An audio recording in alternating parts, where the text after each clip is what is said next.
El crimen real está lleno de giros impactantes, pero algunos casos son tan extraños que suenan casi increíbles. Desde desapariciones inexplicables hasta crímenes que desafían la lógica, estas historias de crímenes reales dejaron a los investigadores desconcertados y al resto del mundo buscando respuestas. Hoy vamos a contar los 5 casos de crímenes reales más extraños, cada uno más perturbador y misterioso que el anterior.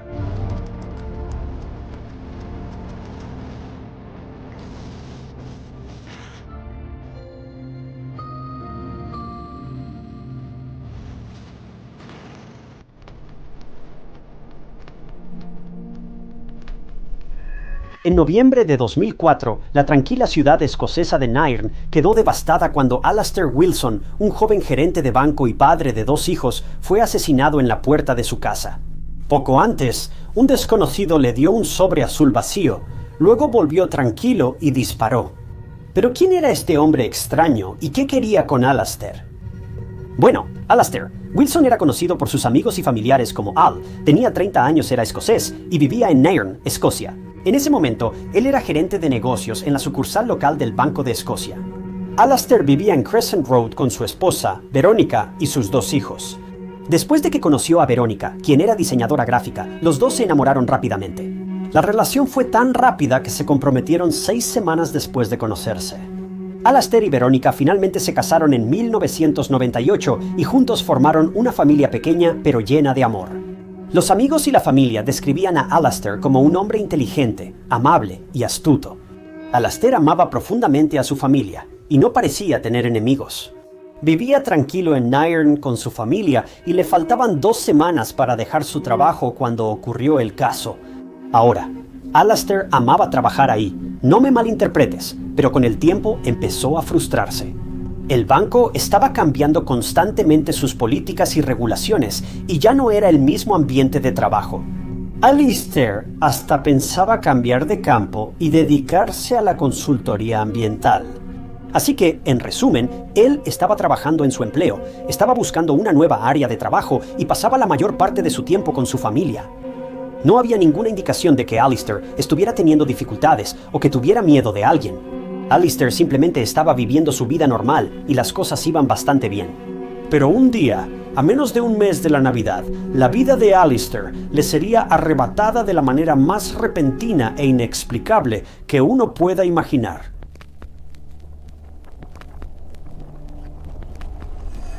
Alastair y su familia vivían en una casa de estilo victoriano muy hermosa y unos días antes de la tragedia.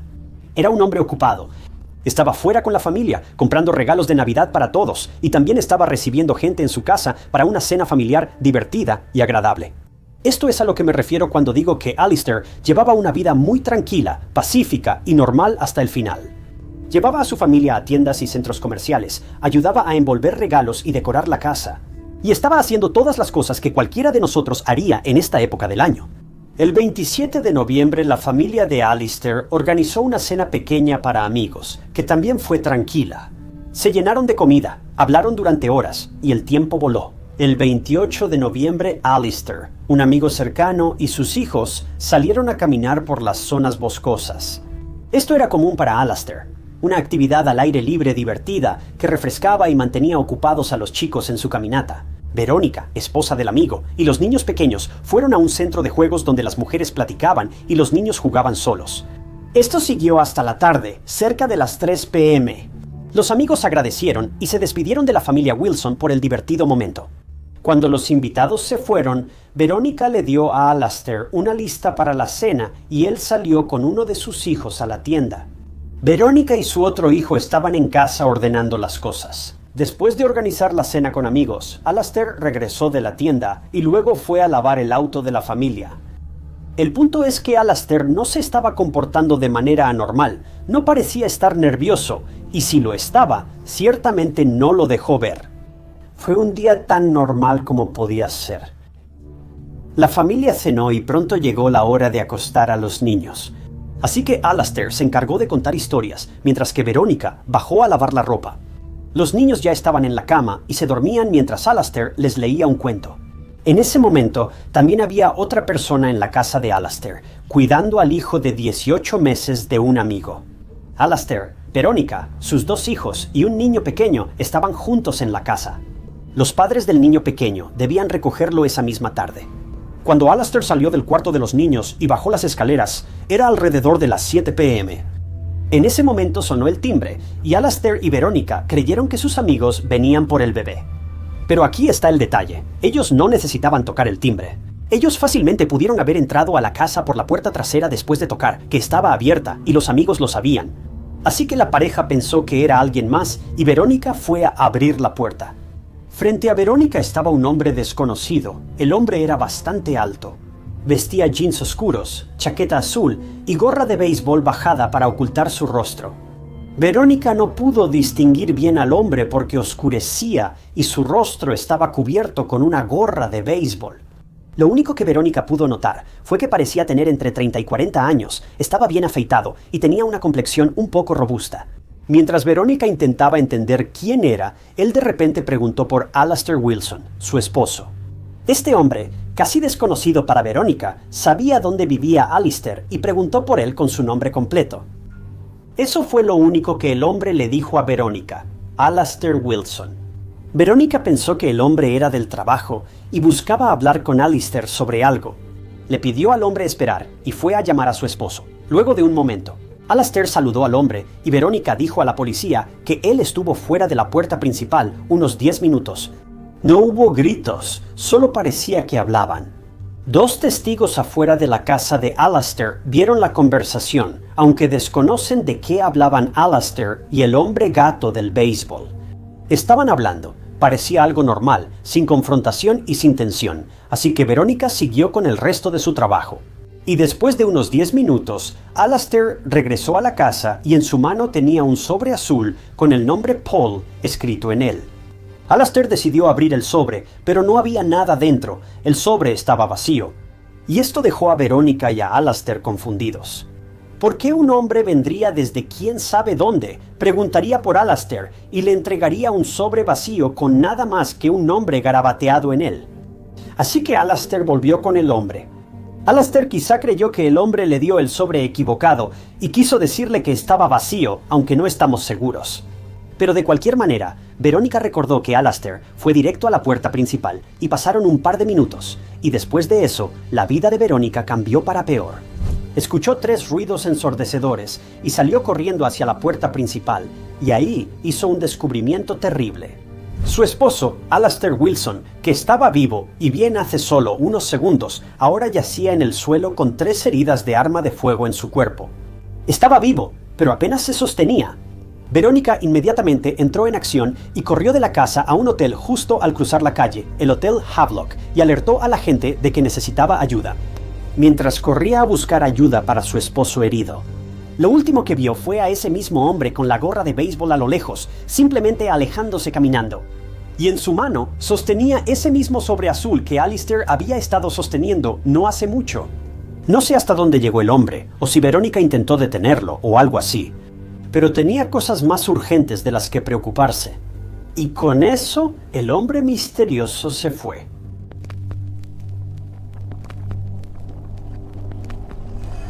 Los servicios de emergencia llegaron al lugar y se llevaron a Alastair, pero las cosas no pintaban bien. Estaba en muy mal estado y trágicamente no pudo ser salvado.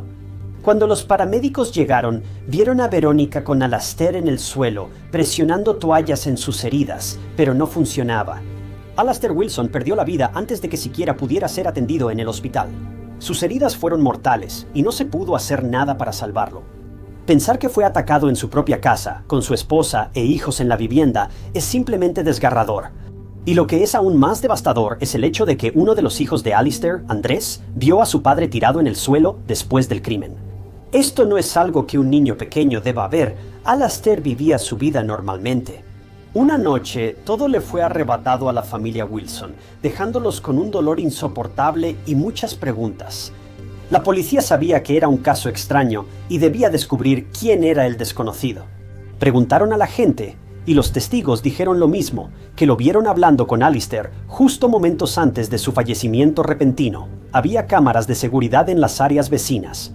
No estoy seguro si era la casa o dirección correcta. Verónica vio al desconocido caminar hacia la noche, pero la policía no pudo encontrar nada. El desconocido había desaparecido. Había derribado a alguien que conocía y luego simplemente se fue. Sin embargo, la policía descubrió el arma usada para matar a Alistair.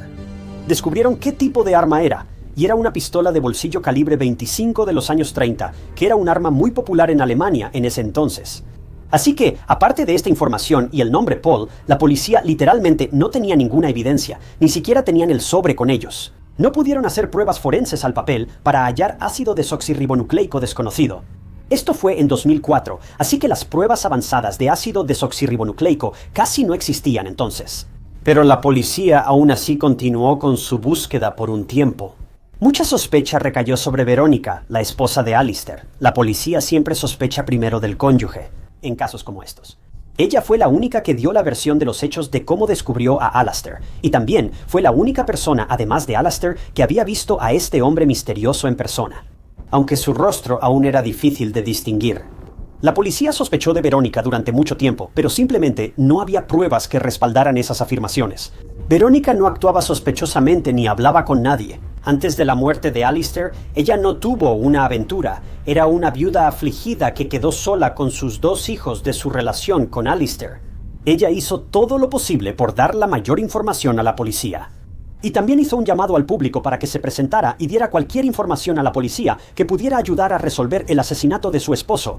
Un mes después, en diciembre de 2004, trabajadores del ayuntamiento limpiaban desagües en Nairn y hallaron algo extraño. Había algo en la alcantarilla. Al mirar de cerca, los trabajadores del ayuntamiento reconocieron que era un arma de fuego. La policía acudió y al recoger el arma parecía que alguien la había tirado para deshacerse de ella. Se sorprendieron al descubrir que era la misma arma alemana que se usó contra Alistair hace un mes. La policía registró el área circundante en busca de algo más, pero eso fue prácticamente todo lo que encontraron. Incluso intentaron revisar las grabaciones de las cámaras de seguridad del mes anterior hasta el momento del hallazgo, pero de nuevo no pudieron encontrar nada. No hallaron a quién tiró el arma al barranco. Un detective de alto rango viajó hasta la República Checa, en el este de Alemania, para rastrear la historia del arma. ¿Quién la había comprado y si había sido robada o no? Pero, de nuevo, no se llegó a nada. La policía intentó realizar pruebas de ácido desoxirribonucleico en el arma, pero no tuvieron éxito. No lograron saber quién disparó contra Alistair. Era la misma arma, pero la policía aún debía descubrir al responsable. Su mejor suposición era que alguien robó el arma, la usó contra Alistair y la tiró al desagüe. Aún había muchos vacíos y preguntas sin respuesta en esta historia.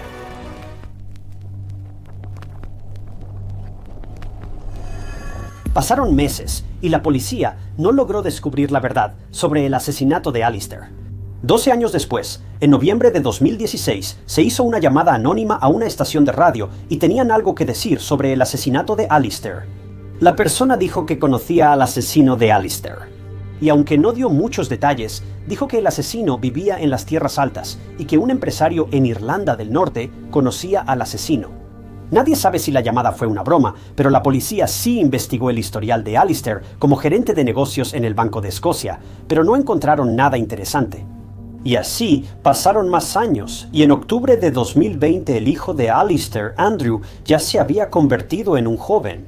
También debutó en una entrevista con la British Broadcasting Corporation y pidió ayuda para hallar al asesino de su papá. También describió los últimos momentos de su papá y cómo un joven Andrew vio a su papá tirado en el suelo después de ser atacado.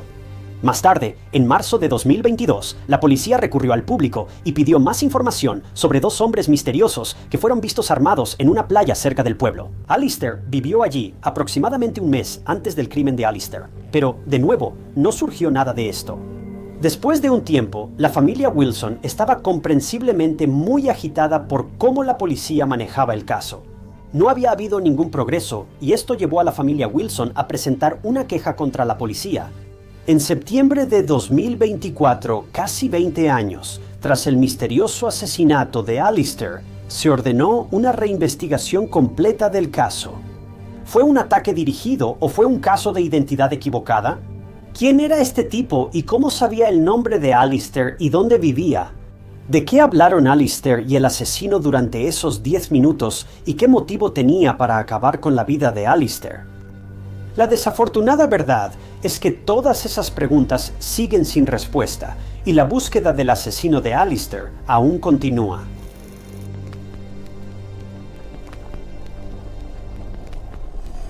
Shannon Maddell nació y creció en Calgary, Alberta, Canadá. Desde joven le gustaba ser el centro de atención. Ella nació para entretener a la gente. Era vibrante y muy extrovertida y siempre estaba sonriendo. De adolescente, Shannon estudió en la Preparatoria Central Memorial y participó activamente en música, teatro y otros programas, además de ser exalumna de las bandas del espectáculo Calgary Stampede. Al llegar a la adultez, Shannon quería ser músico y actriz de doblaje. Shannon era muy divertida y le gustaba hacer reír imitando voces y actuando.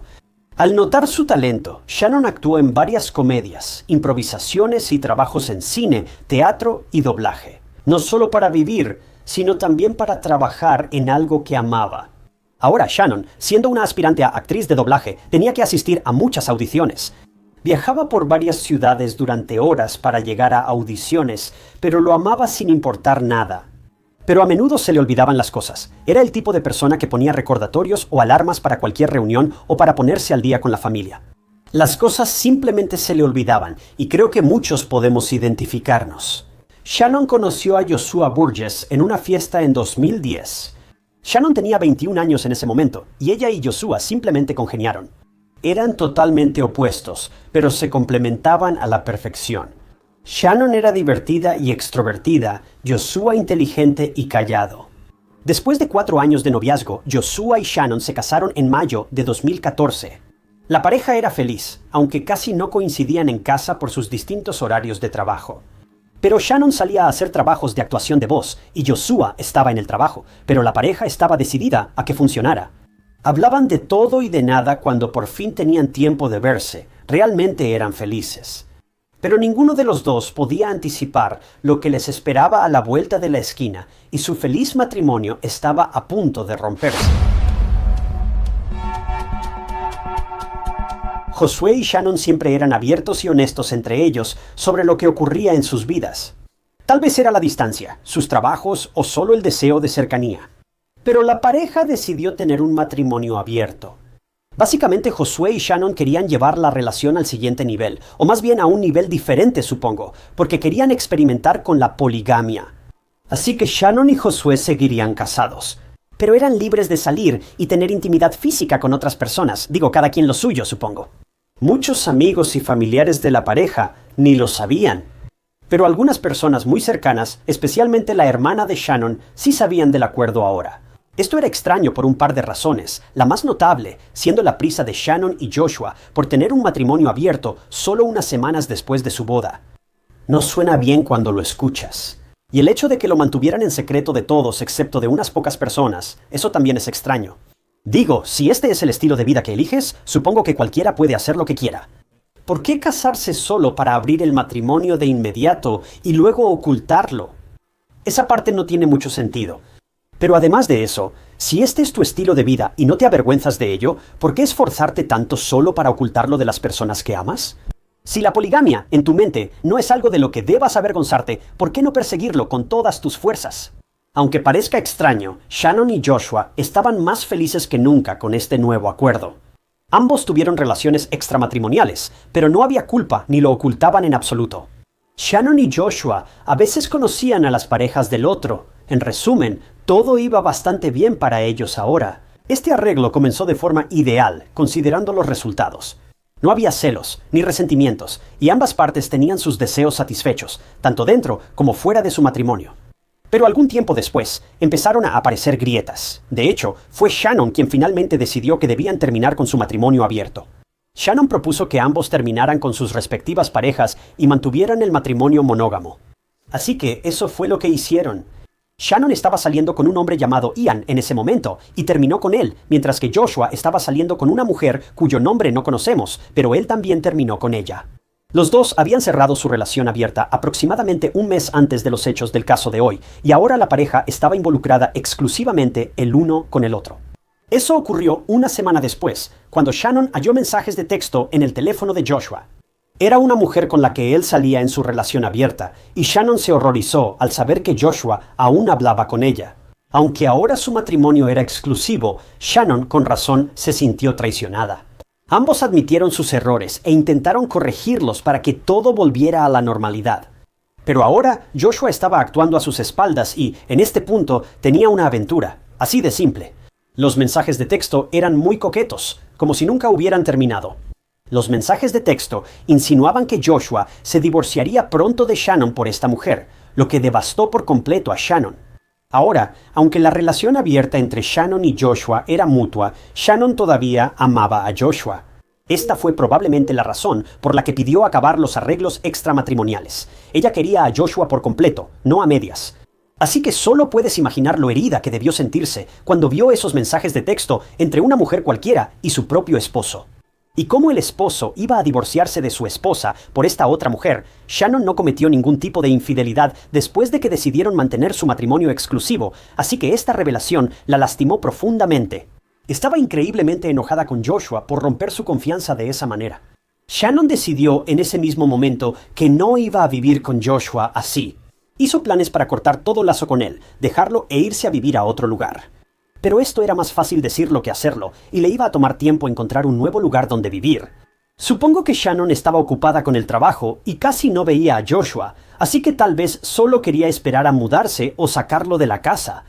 No estoy seguro, pero ninguno de los dos podría haber imaginado que, antes de que Shannon diera ese gran paso hacia el divorcio, ella desaparecería. El 27 de noviembre de 2014 fue el día fatídico, y en las primeras horas de la mañana, Joshua llegó a casa, y casualmente, Shannon también estaba ahí, según Joshua. Al llegar a casa, la pareja discutió acaloradamente. Supongo que Shannon finalmente confrontó a Joshua sobre su infidelidad y sobre intentar divorciarse de ella, y todo eso por esta otra mujer. La pelea duró un rato, fue verbal y acalorada, pero realmente no escaló, pero sucedió algo completamente diferente. Después de que dejaron de pelear, se metieron juntos a la cama. Josué dijo que tras calmarse la pelea, le preguntó a Shannon si quería tener, entre comillas, sexo de reconciliación enojado. Así que esto fue completamente inesperado. Pero, curiosamente, Shannon supuestamente aceptó. Esta historia simplemente se vuelve cada vez más extraña. Pero había un gran problema con este acuerdo. Todo fue un malentendido. Mira, Joshua dice que Shannon pensó que él había dicho romper, no arreglarse, y eso la hizo enojar mucho. Cuando terminaron, Joshua pensó que todo volvería a la normalidad, pero no fue así. Shannon estaba lista para empacar e irse tras su último hurra, por así decirlo. Poco después de levantarse de la cama, supuestamente le dijo a Joshua que esa sería la última vez que él la tocaría y que ella sentía asco por él. Le dijo que no quería volver a verlo nunca más y que ya había terminado con él. Joshua afirmó que Shannon parecía físicamente disgustada cuando lo tocaba y que repetidamente le decía que lo odiaba. Shannon realmente lo soltó todo. Afirmó que lamentaba haberse casado con él y que ya ni siquiera lo necesitaba. Estaba molesta y sorprendida de que él la dejara y abandonara a su esposa por otra mujer. Esto fue la gota que colmó el vaso para Josué, pues de pronto se cegó de ira. Se olvidó por completo de desahogar su frustración en la cama, y todo lo que quería ahora era hacer que Shannon dejara de hablar. Bueno, pronto, Shannon dijo lo que tenía que decir y simplemente se fue. Supuestamente debía irse a Edmonton por trabajo, así que solo agarró sus cosas y se fue. Pero nunca se habría imaginado que al salir por esa puerta estaría entrando directamente al abismo, porque después de que esa puerta se cerró, Shannon nunca volvió a ser vista. Nadie en la familia de Shannon sabía lo que le había pasado. Shannon planeaba cenar con su hermano Brett el 30 de noviembre en un restaurante local. Ambos tenían estos planes desde hace tiempo y por fin iban a reunirse. Brett llegó al restaurante y esperó durante minutos, luego horas, pero no había señales de Shannon. En ese momento, Brett no le dio importancia, ya que la familia de Shannon sabía que solía olvidar cosas. Brett creyó que su hermana olvidó la cena y solo regresó a casa. Pensó que quizá Shannon tuvo un mandado de trabajo de último minuto. Ahora, estoy seguro de que te estás preguntando, ¿por qué Brett no llamó a Shannon para recordarle? Bueno, sí lo hizo, o mejor dicho, su papá lo hizo. El papá de Shannon, David, le mandó un mensaje a Shannon sobre la cena con Brett, pero de nuevo, Shannon no respondió. Fue algo extraño, pero no tanto como para que la familia de Shannon fuera a la policía. Ellos conocían a Shannon. Ella necesitaba que le recordaran muchas veces para ir a cenar o a reuniones familiares. Por su trabajo tan absorbente y rutinario, su familia no le prestó mucha atención. El 1 de diciembre, tras varios intentos fallidos de su familia por contactar a Shannon, su hermana decidió intervenir. Aarón decidió ir a la casa que compartía con Josué, pero ella tampoco estaba ahí. El auto estaba afuera, pero Shannon no aparecía. Aarón preguntó a Josué por la desaparición de Shannon y Josué dijo que ella se fue a Edmonton por trabajo, pero no la había visto desde que se fue. El problema fue que ella dejó su teléfono en casa por accidente, así que Josué y Aarón no pudieron contactarla. Pero este detalle encendió varias alarmas para Aarón, aunque Shannon era un poco despistada. Ella no se iría al trabajo sin su teléfono, no iba a trabajar en la ciudad, iba a otro lugar a cientos de millas de distancia. Ella habría llevado su teléfono consigo también. Tras intentar comunicarse sin éxito con Shannon, su familia la reportó como desaparecida la noche del 1 de diciembre de 2014. La policía estaba muy alarmada. Shannon fue vista por última vez hace 3 días, y nadie, ni su esposo, ha sabido de ella desde entonces. Ese periodo crucial de tiempo ya había pasado. Si Shannon no había regresado a casa, entonces, ¿dónde estaba? ¿Estaba afuera desahogándose? ¿Estaba en problemas? ¿Qué había pasado? La policía investigó primero a la familia y fue directo con Joshua, ya que fue el último en verla con vida. Joshua dice que llegó a casa la madrugada del 27 de noviembre. Dijo que habló con Shannon antes de dormir y al despertar ella ya no estaba. Él afirmó que no se preocupó demasiado y asumió que simplemente se volverían a ver cuando ella regresara de su presentación en Edmonton. Él estaba totalmente indiferente ante su desaparición y la falta de comunicación. Ni una sola vez mencionó algo a la policía sobre su pelea o sobre que ella simplemente se fue esa noche. Josué no se inmutó ni cuando halló el teléfono de Shannon sonando en su pantalón. Eso mismo le dijo a la policía. Le dijo a Aarón que seguramente ella solo lo olvidó cuando se fue a trabajar. La policía revisó la actividad del teléfono de Shannon poco después y descubrieron que ella estaba en casa en las primeras horas de la mañana del 27 de noviembre. Luego de eso, literalmente no pasó nada. La cuenta bancaria de Shannon permaneció inactiva. Pero durante la investigación, la policía se topó con información muy crucial que de inmediato los puso en alerta máxima.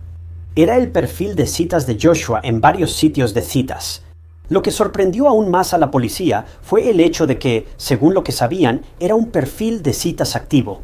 Joshua, esposo amoroso y atento, en ese momento estaba tan preocupado por Shannon como los demás. Pero ahora este detalle destacaba mucho. ¿Por qué un esposo con esposa desaparecida tiene perfil activo en app de citas?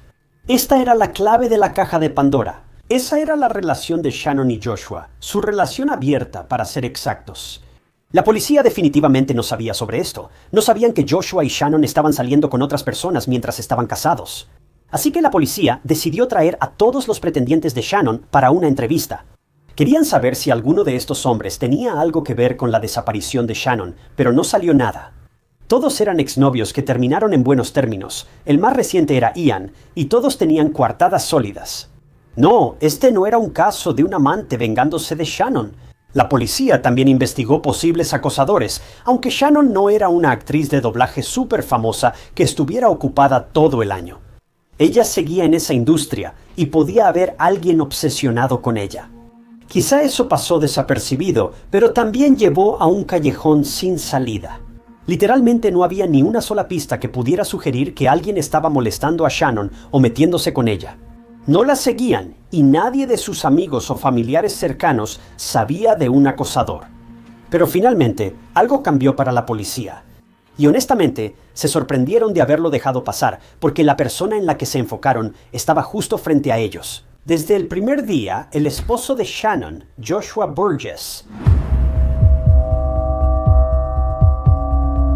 La policía fue a hablar con Joshua de nuevo, pero esta vez le costó trabajo recordar los eventos de la noche en que Shannon fue vista por última vez. Su memoria era confusa y le costaba dar los detalles. Esto fue muy extraño para la policía.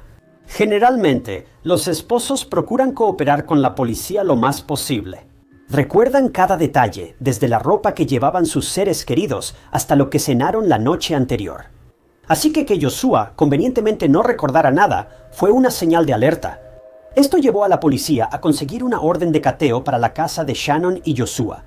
El 8 de julio de 2015, la policía mostró a Joshua la orden de cateo para su casa, teléfono y auto, pero él no permitía la entrada de los investigadores. Él estaba encerrado dentro de la casa y los detectives intentaban convencer a Joshua de que abriera la puerta para dejarlos entrar. Pronto, los detectives notaron un cambio en el tono de Joshua. Estaba muy nervioso y emocional, y finalmente confesó desde detrás de la puerta cerrada que había asesinado a su esposa. La policía ya tenía la confesión y al sospechoso, pero requerían que Joshua saliera. Así que los detectives mantuvieron ocupado a Joshua desde el otro lado de la puerta, haciéndole varias preguntas e intentando que Joshua saliera de la casa. Esto continuó durante unas 2 horas, y finalmente, después de 2 horas, la puerta principal se abrió y fue una escena caótica. Joshua solo vestía ropa interior y tenía una herida en el cuello. Joshua intentó quitarse la vida en la casa, pero no lo logró. La herida fue superficial.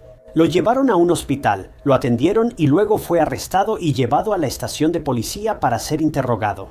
La policía sabía que Joshua había asesinado a su esposa, pero ahora necesitaban todos los detalles. Bueno, Joshua finalmente contó todo sobre esa noche en la que Shannon perdió la vida, y todo estaba relacionado con esa terrible pelea que tuvieron antes. Shannon salió por esa puerta rumbo al trabajo en Edmonton. Bueno, resulta que no había ningún trabajo en Edmonton, y Shannon tampoco salió por esa puerta esa noche. ¿Ves? Después de que los dos tuvieran su extraño encuentro entre las sábanas y ocurriera todo el malentendido sobre si seguían juntos o terminaban, su discusión se volvió algo siniestro. Las palabras volaron como dulces en Halloween, y Josué, según él, finalmente se hartó. Shannon no dejaba de gritar, muy disgustada por la aventura de Josué, y se lo reprochaba constantemente. Sobre todo al saber que él pensaba que se reconciliaban y no que se separaban.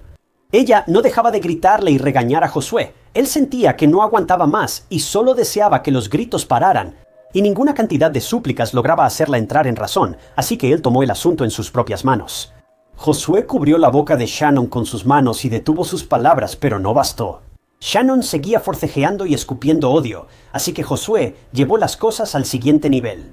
Usó sus propias manos para arrebatarle la vida, y cuando eso no fue suficiente, utilizó su propio cinturón para terminar el trabajo. Josué había asesinado a su propia esposa en la misma cama que acababan de compartir minutos antes. Todo porque Shannon estaba herida y traicionada por él, porque Josué quería más a su otra mujer que a Shannon, porque Shannon no iba a dejar que su esposo la engañara de esa manera. Este fue el precio que Shannon tuvo que pagar, su vida. Ahora ella ya no estaba y nada volvería a ser igual desde ese momento. Tras el terrible acto, Josué colocó el cuerpo de Shannon en un gran contenedor de hule y la enterró en el patio trasero de su casa. Él les contó a los detectives todo sobre la pelea, hasta el último detalle, el papel rudo y apasionado en la cama, el asunto de terminar y volver a reconciliarse. Shannon atacó a Josué, quien terminó matándola solo para que dejara de hablar. Les contó todo. Durante el interrogatorio, Josué se derrumbó varias veces y dijo que no debió hacerlo, que debió intentar detenerlo. Pero estaba tan lleno de ira que solo quería que Shannon dejara de hablar, y al final le quitó la vida. Tras confesar, Josué guió a la policía al patio trasero donde estaba enterrado el cuerpo de Shannon. 2 semanas tras la primera visita policial, hallaron el cuerpo de Shannon bajo ramas, bloques de cemento, tierra y troncos. Cuando la familia de Shannon finalmente se enteró de que el cuerpo de Shannon había sido encontrado y que estuvo allí en la misma casa que compartía con Josué, sinceramente estaban completamente incrédulos. No podían creer que Josué, alguien a quien Shannon amaba tanto y a quien ellos trataban como a un hijo, fuera el asesino de su hija. Josué fue acusado de asesinato en 2º grado, finalmente 2 años después del interrogatorio a Josué. Su juicio estaba por comenzar y primero se declaró inocente, pero cambió su declaración un día antes del juicio. Para ser exactos, en diciembre de 2017 fue sentenciado a cadena perpetua con la posibilidad de libertad condicional después de 10 años en la sentencia. Las bancas estaban llenas de los seres queridos y la familia de Shannon y estaban devastados por la pérdida de su hija. Jamás imaginaron eso. Quien prometió proteger y honrar a Shannon toda su vida fue quien la mató. Todo porque no quería que ella lo dejara, aunque él la estaba engañando activamente. En la sentencia, Joshua habló ante el tribunal y los seres queridos de Shannon, diciendo, cito, «Lamento mucho los votos que hice, que prometí cuidar de ella sin importar las circunstancias. Le fallé en eso», agregó él. Lo siento muchísimo por eso, y lamento mucho no haber dicho algo antes. La familia de Shannon está pasando por un momento muy doloroso. Perdieron a su alegre, divertida y hermosa Shannon. Ella era la luz de sus vidas, mejor amiga, hija y una persona con gran futuro. Su matrimonio tenía problemas muy evidentes, sí, pero Shannon siempre trató de seguir las reglas que habían establecido. Fue Josué solo quien violó esa confianza, y Josué solo quien le arrebató la vida a una mujer inocente que solo estaba haciendo su mejor esfuerzo para que su matrimonio volviera a funcionar. Ella enfrentó a su esposo, el verdadero culpable desde el inicio, pero eso le costó caro. Y no se pone mucho más deprimente que esto. Curiosamente, no fue la relación abierta lo que llevó a que todo se viniera abajo, al menos no directamente. Fue más bien que Yeshua, al final, solo estaba usando una máscara alrededor de las personas que más quería. Nunca dejó que su verdadero yo saliera a la luz, al menos no hasta que ya era demasiado tarde. Y ahora Shannon se ha ido, su familia está destrozada, y no hay cantidad de años que le den a un monstruo como Yeshua. Yeshua no hará que Shannon regrese, ni permitirá que su familia escuche su hermosa o alegre voz. Nunca más. Ella se ha ido para siempre, y mientras tanto, Yeshua sigue aquí, su familia sigue aquí, pero no Shannon.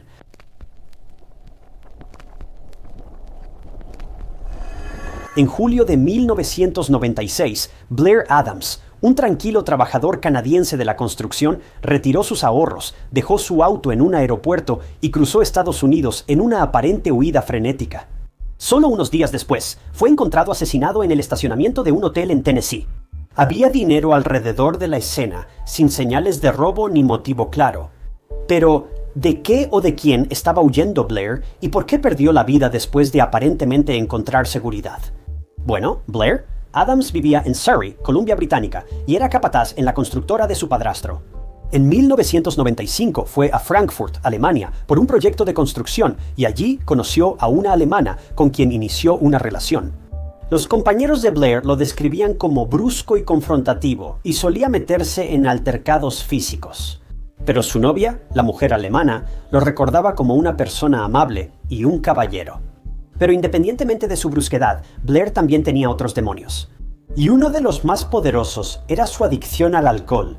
Blair fue un bebedor empedernido, dejó el alcohol y estuvo sobrio 2 años, asistiendo a reuniones de alcohólicos anónimos.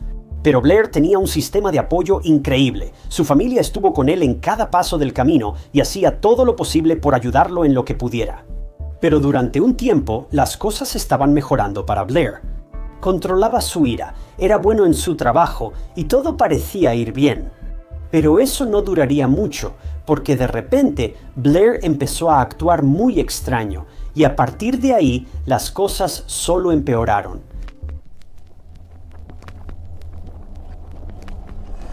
Hasta 1996 las cosas iban bastante bien para Blair. Había estado sobrio, iba a Alcohólicos Anónimos y todo marchaba bien. Por alguna razón, en el verano de 1996 amigos y familiares notaron un cambio drástico en Blair. Se estaba volviendo cada vez más paranoico, se saltaba a sus reuniones de Alcohólicos Anónimos y no iba sin importar cuánto estuviera luchando. Empezaba a tener mucho miedo por su vida y también estaba perdiendo su habilidad en el trabajo.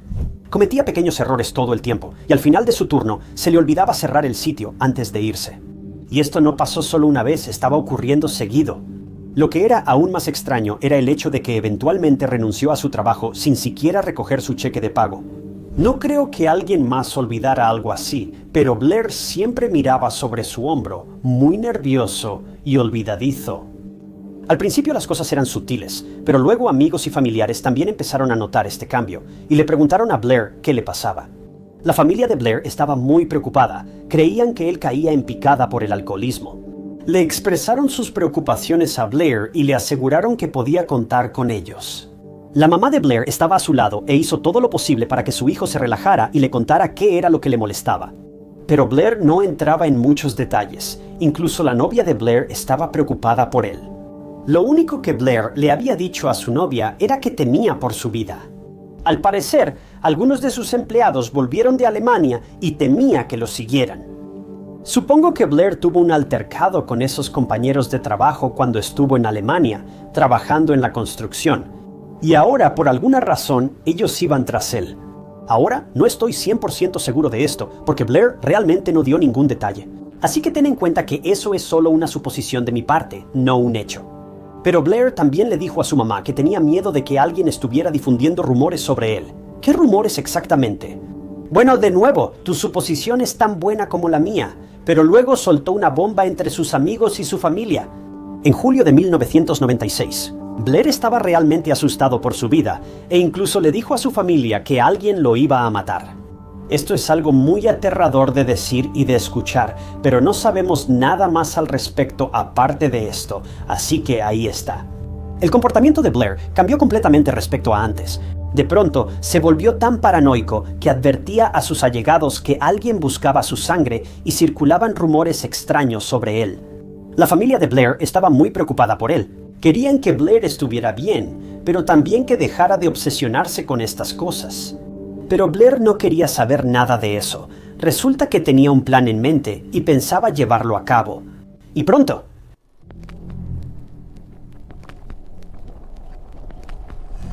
El 5 de julio de 1996, Blair retiró todo su dinero del banco. También fue directo a una caja de seguridad y la vació también. Llevaba efectivo, joyas de oro, plata y platino y no miró atrás. Blair, en vez de volver a casa, tomó un ferry de Victoria, Columbia Británica, a Seattle, Washington. Estaba huyendo de su casa en Surrey, Columbia Británica, y se dirigía a Estados Unidos. No tuvo éxito porque fue acorralado por agentes de inmigración, quienes sospecharon de Blair por llevar mucho dinero. Los agentes creyeron que intentaba entrar ilegalmente a Estados Unidos como traficante o mensajero de sustancias. Bueno, fue arrestado por eso y lo declararon culpable y lo condenaron por entrar ilegalmente a Estados Unidos junto con cargos de sustancias ilegales y agresión. Y después de esto, se le negó la entrada a Estados Unidos. En el futuro, no sabemos si realmente había algo de verdad en estos cargos, pero a Blair se le acusó de todos modos, pero Blair no se echó para atrás. Necesitaba salir de Columbia Británica por la razón que fuera, y lo iba a hacer. El 9 de julio de 1996, la patrulla fronteriza canadiense detuvo a Blair al intentar cruzar a pie por el cruce de la carretera del Pacífico. Blair tenía heridas leves y rasguños en brazos, manos y piernas, pero no se detenía. Los agentes de la patrulla fronteriza lo detuvieron de inmediato y fue arrestado de nuevo. Lo arrestaron porque coincidía con la descripción de un hombre involucrado en el robo de un auto. La policía halló el auto robado abandonado cerca del cruce fronterizo de la autopista del Pacífico, donde ahora estaba Baer a pie. Pero resultó que Blair no tenía nada que ver con este incidente, y finalmente lo dejaron ir porque los oficiales no tenían suficiente evidencia para retenerlo ahí.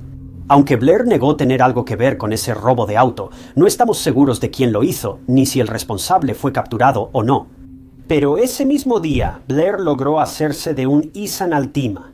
Había rentado el auto en el Aeropuerto Internacional de Vancouver, y escucha esto. De alguna manera entró a Estados Unidos sin ser atrapado. Esta vez, esto fue una locura. Las fronteras siempre fueron estrictamente controladas, pero él simplemente entró manejando. Luego manejó hasta Seattle y compró un boleto redondo a Frankfurt, Alemania, en el Aeropuerto Internacional de Seattle-Tacoma. Es posible que Blair fuera a Alemania para ver a su novia o quedarse allá. Pero cuando la policía contactó a dicha novia después de este incidente, ella no sabía que Blair iba a ir a Alemania. ¿Por qué Blair no le contó a su novia sus planes de ir a Alemania? ¿Es posible? Él estaba tratando de mantenerlo en secreto hasta llegar a Alemania para que nadie supiera a dónde iba. Quiero decir, según Blair, su vida estaba en peligro, así que dudo que quisiera decirle a alguien cuál sería su próximo paso. No lo sé, es solo una suposición. Pero incluso después de todo este esfuerzo y de pasar por la molestia de comprar el boleto a Alemania, Blair nunca abordó el vuelo. Compró un boleto a Washington, Distrito de Columbia, y llegó al aeropuerto Dulles cerca de las 6:25 am. Luego rentó un Toyota Camry en el aeropuerto y después se dirigió a Tennessee. Sé que hay mucho movimiento y puede ser difícil seguir el ritmo, pero tengan paciencia. Mientras Blair manejaba un Toyota Camry por la ruta 250 en Troy, Virginia, no miró al poner reversa. Eso provocó que chocara de frente contra otro auto. Daños menores, sin heridos. El conductor salió para enfrentar a Blair y, según él, parecía amable, pero tenía prisa. Así que después de este lío, Blair se dirigió al condado de Knox, Tennessee, y llegó ahí en algún momento de la noche del 10 de julio, En este punto, él estaba aproximadamente a 500 millas de Washington, Distrito de Columbia. Recuerda que Blair tenía un Toyota Camry con él, pero fue en este momento cuando sucedió algo extraño. Blair paró en una gasolinera en Strawberry Plains Pike, cerca de las 5:30 p.m., y llamó a un mecánico para que revisara su auto. Al parecer, Blair no podía entrar al auto y parecía muy alterado. Cuando el mecánico vio la llave del auto, se sorprendió al ver que la llave pertenecía a un Nissan, no a un Toyota.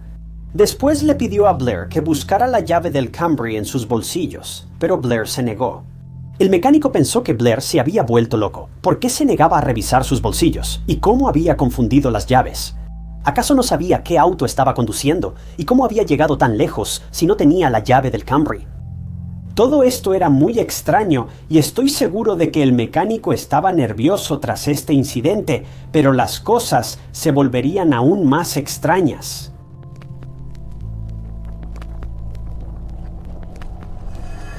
Después de todo lo que pasó, el mecánico arregló que el Toyota Camry fuera remolcado a un taller local. Y fue lo suficientemente amable como para darle un aventón a Blair, y finalmente lo dejó en un Fairfield Inn en Knoxville, en Cracker Barrel Lane. Allí, Blair fue captado por las cámaras de seguridad y se le vio simplemente deambulando por el hotel durante casi 40 minutos. Y después de esto, Blair finalmente entró y consiguió una habitación por $100 y luego simplemente se dio la vuelta, salió del vestíbulo y se fue afuera del hotel. Sin siquiera tomar su cambio, eventualmente se descubrió que ni siquiera entró a la habitación que había comprado. Honestamente, no entiendo qué está haciendo. Primero, ese boleto a Alemania y luego esta habitación de hotel. Bueno, después, 2 mujeres lo vieron en un Cracker Barrel cerca del hotel donde reservó habitación. Pero esta sería la última vez que alguien vería a Blair con vida. El 11 de julio de 1994, tras la llegada de Blair a Knox, Tennessee, los trabajadores de la construcción arribaron a las 7:30 a.m. en el estacionamiento de un hotel Country Inn and Suites en construcción en el 7471 de Crosswood Boulevard. Estaba al otro lado del intercambio de Strawberry Plains Pike e Interestatal 40 frente al Fairfield Inn, donde Blair reservó la habitación. Pero en cuanto los trabajadores llegaron al estacionamiento, se detuvieron en seco porque en el suelo yacía el cuerpo de un hombre. Tenía heridas en la frente, raspaduras y cortes por todo el cuerpo, y estaba parcialmente vestido. Sus pantalones, calcetas y zapatos estaban junto a él, y la camisa del hombre estaba abierta al frente. La policía fue llamada de inmediato. Cuando los oficiales examinaron el cuerpo de cerca, descubrieron que el hombre tenía una bolsa de lona negra. En la bolsa había mapas, recibos y una cangurera con 160 gramos en lingotes de oro, monedas de oro y platino, joyas, llaves y lentes de sol. Alrededor del cuerpo había billetes alemanes, canadienses y dólares estadounidenses esparcidos. El cuerpo pronto fue identificado como Blair Adams, de 31 años. El cuerpo de Blair fue sometido a autopsia y se determinó que murió por un golpe en el estómago que causó sepsis y perforación abdominal. Ciertas lesiones también indicaban que Blair fue abusado, lo cual era increíblemente extraño, pero no había pruebas de ácido desoxirribonucleico que lo confirmaran. Pero lo seguro es que Blair luchó mucho en sus últimos momentos. Había sufrido heridas defensivas y abrasiones, e hizo todo lo posible por defenderse del atacante, pero no tuvo éxito. Lo único que fue algo útil fue un mechón de cabello largo que se encontró en la mano de Blair. Tal vez era del atacante o no significaba nada, pero fue la única evidencia hallada en el cuerpo de Blair. La policía descartó el robo de inmediato porque Blair todavía tenía $4,000 en su poder, y eso sin contar los lingotes de oro y las joyas que le encontraron. Si alguien quería robar a Blair, entonces, ¿por qué no se llevaron nada? También fue un crimen de naturaleza perversa. Posiblemente para que nada de esto tuviera sentido. Solo las 2 mujeres que dijeron ver a Blair con el hombre en el Cracker Barrel fueron testigos. El hombre parecía hablar con Blair, pero después, las mujeres no notaron nada inusual. La policía incluso publicó un retrato hablado del hombre que fue visto hablando con Blair, pero no hubo avances en el caso. En 2010, el Departamento de Policía de Knoxville informó que, 14 años tras el asesinato de Blair, nunca recibieron una pista creíble. Ni una sola, incluso después de todo este tiempo. Así que, ¿qué pudo haberle pasado a Blair? Literalmente no hay nada de qué partir en este caso. Es como si un día Blair temiera por su vida, tomara todo su dinero y se diera a la fuga. ¿Pero por qué? Mucha gente especula que fue un momento divertido que salió mal. El área donde estaba Blair era conocida por el trabajo sexual, especialmente el hotel donde se hospedó y la parada de camiones cercana. ¿Así que fue este el caso? Honestamente no lo sabemos. El único testigo fue un guardia de seguridad de otro negocio cercano que dijo haber escuchado un grito cerca de las 3:30 am, pocas horas antes de hallar el cuerpo de Blair. Entonces, ¿quién le quitó la vida a Blair? ¿Quién lo estaba amenazando? ¿Quién estaba difundiendo rumores sobre él? ¿Y qué fue lo que finalmente lo hizo huir del país? ¿Y huir? Bueno.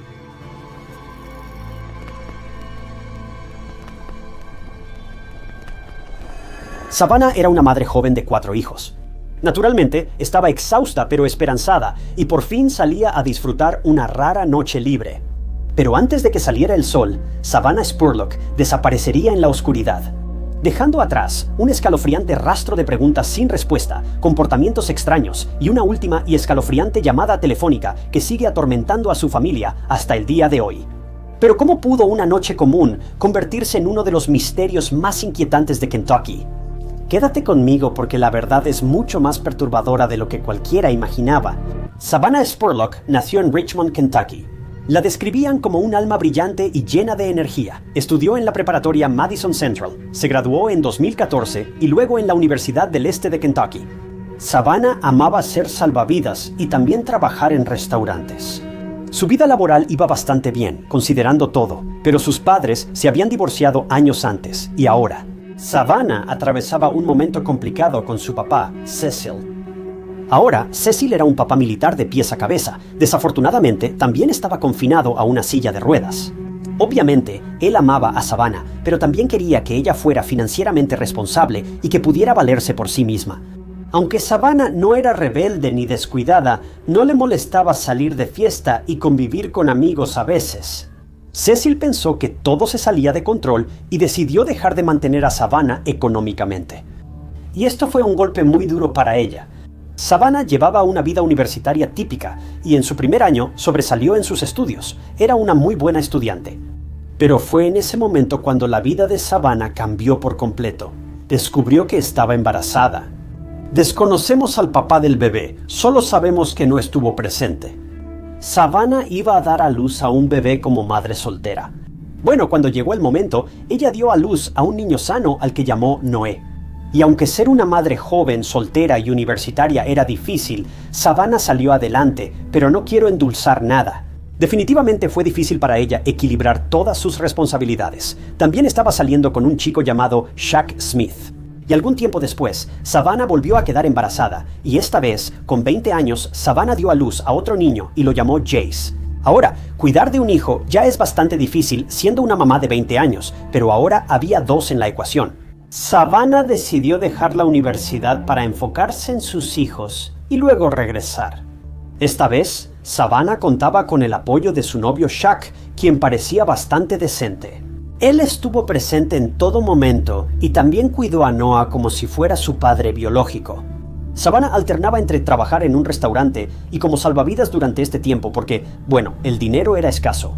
Savannah estaba luchando, como seguro te puedes imaginar, pero fue en ese momento cuando las cosas dieron otro giro. Savannah se enteró de que estaba embarazada nuevamente y ahora tendría gemelos. Así que ahora, Savannah era mamá de 4 niños pequeños, dio a luz a 2 gemelos, Zane y Suri. Para ponerlo en perspectiva, Savannah tenía 22 años y ya era madre de un niño de 4, uno de 2 y gemelos recién nacidos. Savannah definitivamente estaba lidiando con una gran responsabilidad y además de eso, estaba teniendo problemas económicos. La mamá de Savannah y Shaq hicieron todo lo posible para apoyarla y ayudarla a salir de ese extraño estado mental. Pero no creo que ninguno de nosotros, excepto quienes han pasado por esto, pueda imaginar lo increíblemente aterrador que fue este momento en la vida de Savannah. Pero como sucede con la mayoría de las madres que se encuentran en situaciones como esta, no puedo evitar creer que Savannah no lo habría querido de otra manera. Pero, de más está decirlo, toda madre necesita un descanso de vez en cuando. Para Savannah, esto pasó cuando 2 amigas la invitaron a salir de noche, sin niños ni esposos, solo chicas. Savannah no podía estar más feliz por la invitación y estaba contando los días hasta que llegara esa noche. Pero Savannah no sabía que también estaría contando los últimos días de su vida.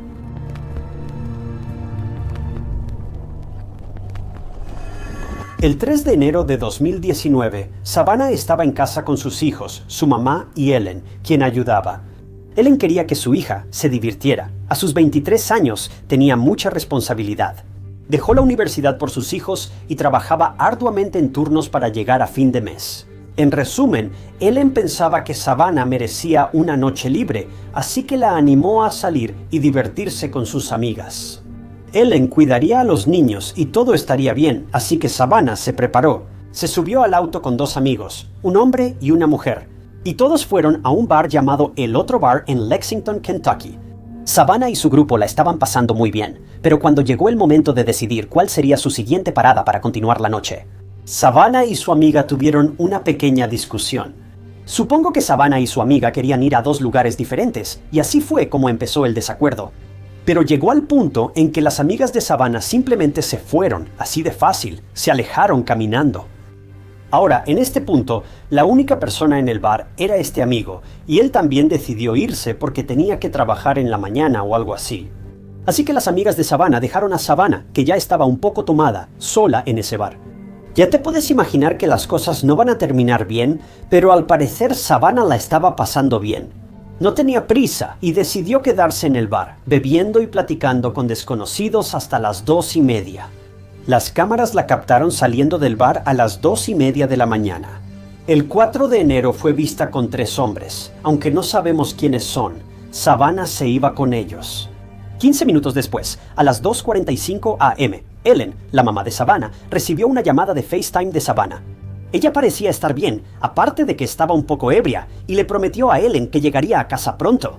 Ellen solo notó que Savannah estaba en un auto. Las dos colgaron, pero trágicamente Savannah no regresaría como lo había prometido. Llegó la mañana y Ellen despertó, pero se dio cuenta de que Savannah no había llegado a casa. No estaba en su cuarto, ni con sus hijos, y no respondía el teléfono. Si Savannah se hubiera quedado en casa de una amiga, le habría avisado a su mamá. Esto era muy fuera de lo común para Savannah. No era la típica joven de 23 años fiestera. Era mamá de 4 hijos. Sabía que tenía que estar en casa para sus niños. Así que después de no obtener respuesta de Savannah ni de sus amigas, Ellen decidió reportar la desaparición de Savannah. Primero en Lexington, donde Savannah fue vista por última vez, y después en Richmond, donde inició la investigación, por la desaparición de la joven madre de 23 años con 4 hijos.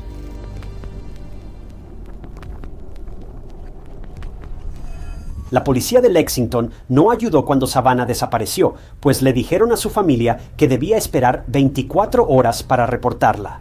La policía de Richmond fue quien realmente tomó en serio la desaparición de Savannah. Ella era mamá y le dijo claramente a Ellen que estaría en casa en poco tiempo, así que, ¿dónde estaba ahora? Su familia estaba muy ansiosa y preocupada por ella, así que los investigadores empezaron por el último lugar donde se vio a Savannah, el otro bar. La policía revisó las grabaciones y vio a Savannah saliendo con 2 hombres. En realidad eran 3, pero solo 2 aparecían en ese video. Ella parecía estar cómoda con los hombres, no era como si la estuvieran siguiendo, pero por las grabaciones era imposible identificar a estos hombres. Los investigadores solo sabían que uno de los hombres con Savannah conducía una camioneta negra, por lo que pidieron ayuda al público. Hicieron pública toda esta información y querían que cualquier persona con información valiosa se presentara.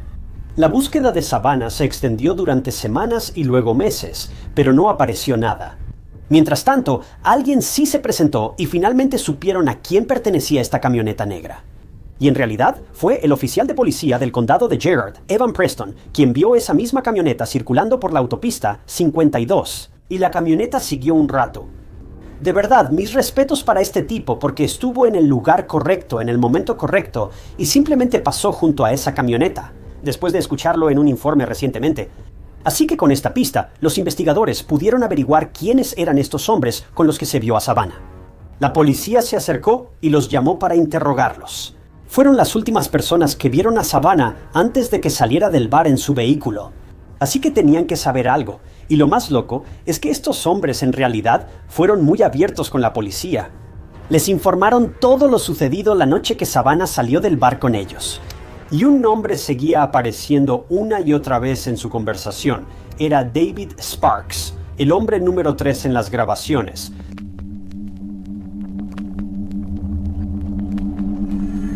Ambos hombres hablaron con la policía y confesaron todo, que esa noche se habían encontrado con Savannah junto con David en el bar cuando sus amigas la habían dejado sola para que se las arreglara por sí misma. Los chicos y Savannah platicaron y bebieron juntos un rato y luego decidieron salir del bar e ir a la casa de David para seguir la fiesta y seguir tomando. Ahí, Savannah se fue con estos hombres que eran literalmente desconocidos a la casa de otro desconocido para tomar unas copas. Esto no es nada seguro. No importa el resultado, está claro que Savannah no estaba en sus cabales esa noche, probablemente por la cantidad de alcohol que bebió sola. Ojo, no digo esto para culpar a la víctima de ninguna manera. Pero, amigos, si ya están borrachos, entiendan que tal vez sea momento de parar. Sé que todos quieren salir y pasar un buen rato de vez en cuando, pero cuídense. No estén solos en los bares, no beban hasta el punto de perder completamente la noción de lo que hacen. Sean inteligentes y estén atentos porque hay mucha gente mala en este mundo. Savannah y los dos chicos llegaron a la casa de David y desde el inicio ambos sintieron una vibra extraña de David. Él miraba a Savannah de forma inapropiada y le hizo insinuaciones. Cuando ella estaba ebria y no podía pensar bien, no imagino cómo se sintió Savannah borracha, ya sea consciente o no de que él intentaba acercarse a ella. Los chicos que estaban con Savannah también vieron esto y le dijeron a los detectives que David definitivamente parecía tener planes para Savannah. Por falta de una mejor palabra, ¿pero qué hicieron después? Los dos chicos dejaron a David solo con Savannah.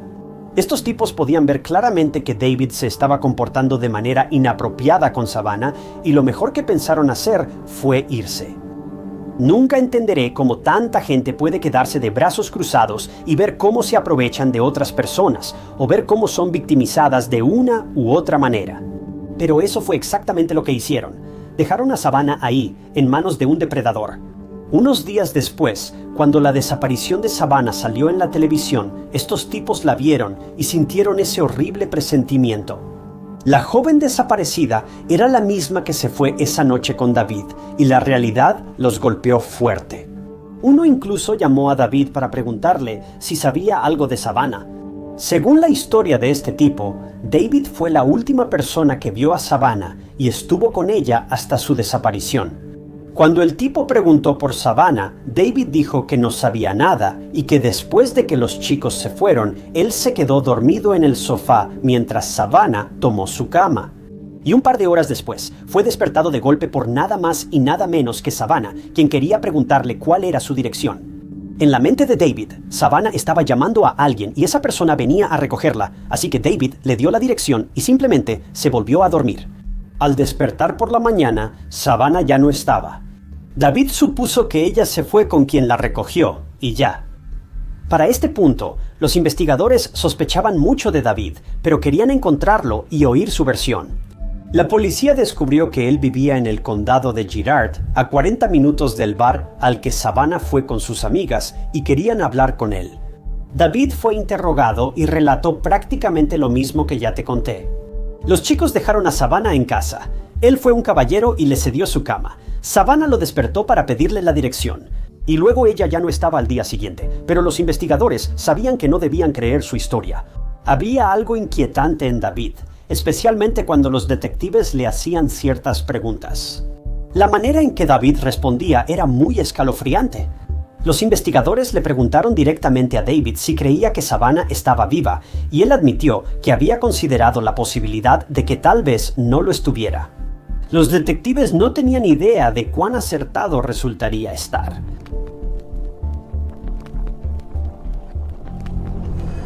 Así que con eso, el interrogatorio terminó, y aunque la policía sentía algo respecto a David, todavía no podían arrestarlo. Como era sospechoso en el caso de Savannah, emitieron una orden de cateo de inmediato. Para registrar la casa de David de arriba abajo en busca de pistas, la búsqueda se extendió desde la casa hasta los terrenos de cultivo que la rodeaban. Estas tierras eran de los padres de David. Cultivaban fresas y muchas otras cosas en esta tierra, y era bastante extensa. Los investigadores registraron toda la casa e incluso revisaron las tierras de cultivo afuera, pero no encontraron nada. Había perros rastreadores, oficiales y equipos entrando y saliendo de la casa, pero no funcionó. La familia de Savannah estaba perdiendo la esperanza. Había pasado mucho tiempo desde la última vez que la vieron o supieron de ella y temían dónde podría estar. Cada día que pasaba, las posibilidades de hallar a Savannah con vida disminuían más. Los detectives también estaban desconcertados en este caso. Sabían que estaban en el lugar correcto, sabían que David era sospechoso y que definitivamente ocurrió algo que podría explicar la desaparición de Savannah.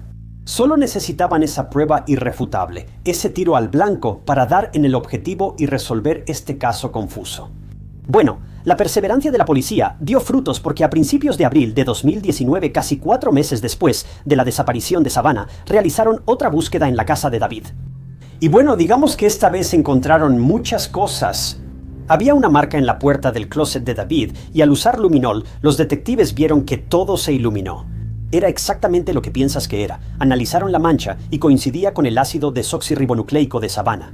Los investigadores hallaron una extraña nota de David que decía: «Simplemente no me importa en lo absoluto. No siento amor por nada. Ahora que sé quién soy, siento más necesidad de ocultarme, pero solo quiero ser libre.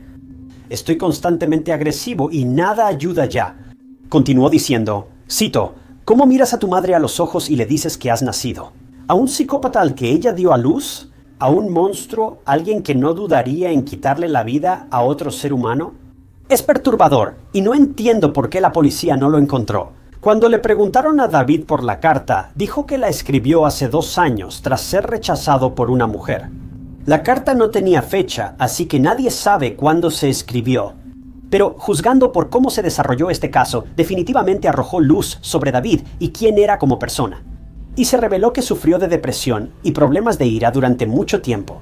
Después, los investigadores revisaron el celular de David, especialmente sus redes sociales, y encontraron su Snapchat. Ahí conversaba con amigos sobre el caso de Savannah. Su historial de búsqueda mostraba que buscaba avances en el caso de Savannah, y parecía muy involucrado, como si quisiera ver si los detectives encontraban algo relevante sobre la desaparición de la mujer o no. Pasaron meses, y los investigadores seguían atentos a David, quien ya estaba muy irritado entonces. Siempre decía que la policía intentaba culparlo del crimen. Los investigadores solo estaban esperando el momento perfecto para que David se quebrara y soltara todo.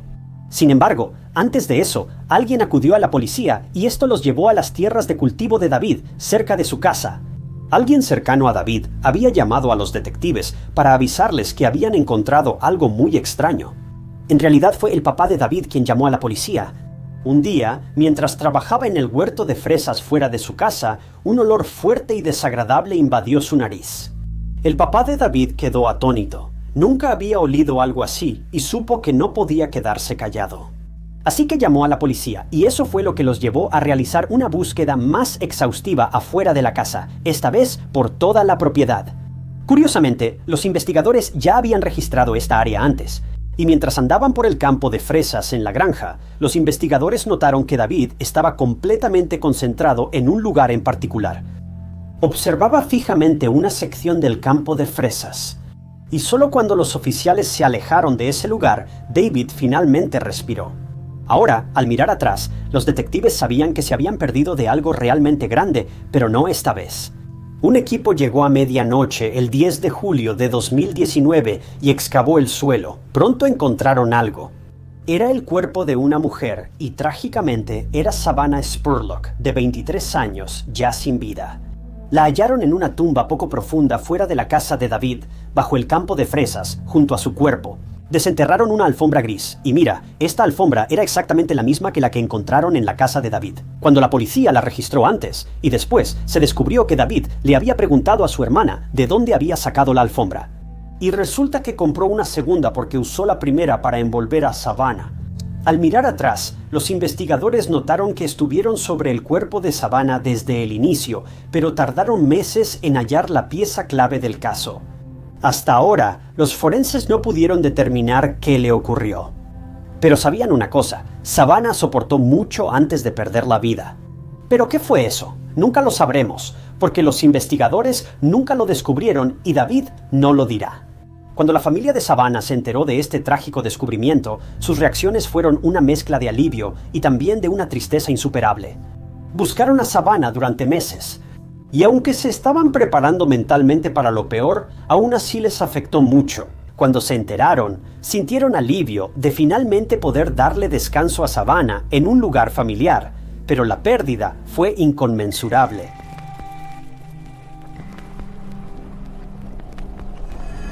Finalmente, gracias al papá de David, su hijo David Sparks fue arrestado por el asesinato de Savannah Spurlock. David inicialmente se declaró no culpable, pero después, en diciembre de 2020, cambió su declaración a culpable para posiblemente obtener una sentencia menor y salvarse. Inicialmente, si se comprobaba su culpabilidad en el juicio, David iba a recibir cadena perpetua, pero con este acuerdo de culpabilidad solo fue sentenciado a 50 años. Actualmente está preso en el Centro Correccional Estatal del Sureste en Kentucky. Como no tenemos una causa oficial del fallecimiento de Savannah, solo podemos suponer lo que le pasó. Y se cree que David intentó insinuarse a Savannah, y cuando ella se quedó sola con él, fue cuando las cosas empeoraron. Es posible que Savannah haya intentado defenderse, pero David finalmente la sometió y en el proceso le quitó la vida. Luego, se cree que David enterró el cuerpo de Savannah, así como la alfombra, afuera en el campo y se sacudió las manos. Tienes que recordar que Savannah solo quería pasar una buena noche con sus amigas después de tanto tiempo dedicada a criar a sus pequeños. Ella solo quería esa noche para desahogarse y rehabilitarse. Por falta de una mejor palabra, pero una discusión tonta con una amiga arruinó esas oportunidades. Poco después, decidió irse con personas que creía sus nuevos amigos, lo que le costó la vida. Al mirar atrás, surgen muchas preguntas de ¿qué hubiera pasado si, como si los amigos de Savannah no la hubieran dejado sola en el bar? ¿Y si Savannah se hubiera ido a casa en vez de quedarse en el bar? ¿O si no hubiera aceptado ir a la casa de David con esos hombres? ¿Qué habría pasado si los chicos no dejaban a Savannah sola con David y la llevaban a su casa? En retrospectiva, los hechos que ocurrieron en este caso no son culpa de una sola persona, es solo una mezcla de errores y malas decisiones. Estoy seguro de que Savannah no estaba buscando problemas, porque, siendo honestos, ¿quién lo hace? Estoy seguro. Los dos hombres y los amigos de Savannah se sintieron muy culpables. Luego de que la dejaron sola y ebria en ese bar, terminó en la casa de David. Pero dejando todo eso de lado, David es el verdadero villano de la historia. Savannah era una gran mamá, tan buena como podía ser, dadas su edad y circunstancias. Estaba arreglando las cosas con su papá. Literalmente estaba haciendo todo lo posible para mantener a sus hijos, y esto no debería haberle pasado. ¿Savannah tomó algunas decisiones cuestionables esa noche fatídica? Absolutamente, pero de nuevo, ¿quién no lo ha hecho en su vida? ¿Pero eso justifica lo que le pasó? ¿Nunca? Ahora, estos 4 niños se quedaron sin madre, todo porque un hombre no pudo controlarse.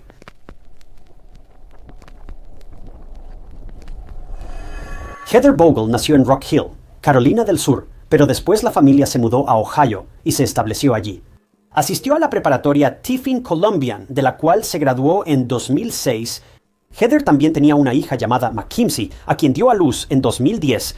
Desconocemos quién era el padre, si sabía del embarazo o estaba presente en su vida. No lo sabemos. Pero de cualquier manera, Heather era una madre soltera muy feliz de una niña igual de adorable y amaba absolutamente a su pequeña familia. En ese tiempo, Heather trabajaba en Whirlpool en Clyde, condado de Sandusky. Era una gran fábrica de piezas para electrodomésticos y a Heather le encantaba su empleo.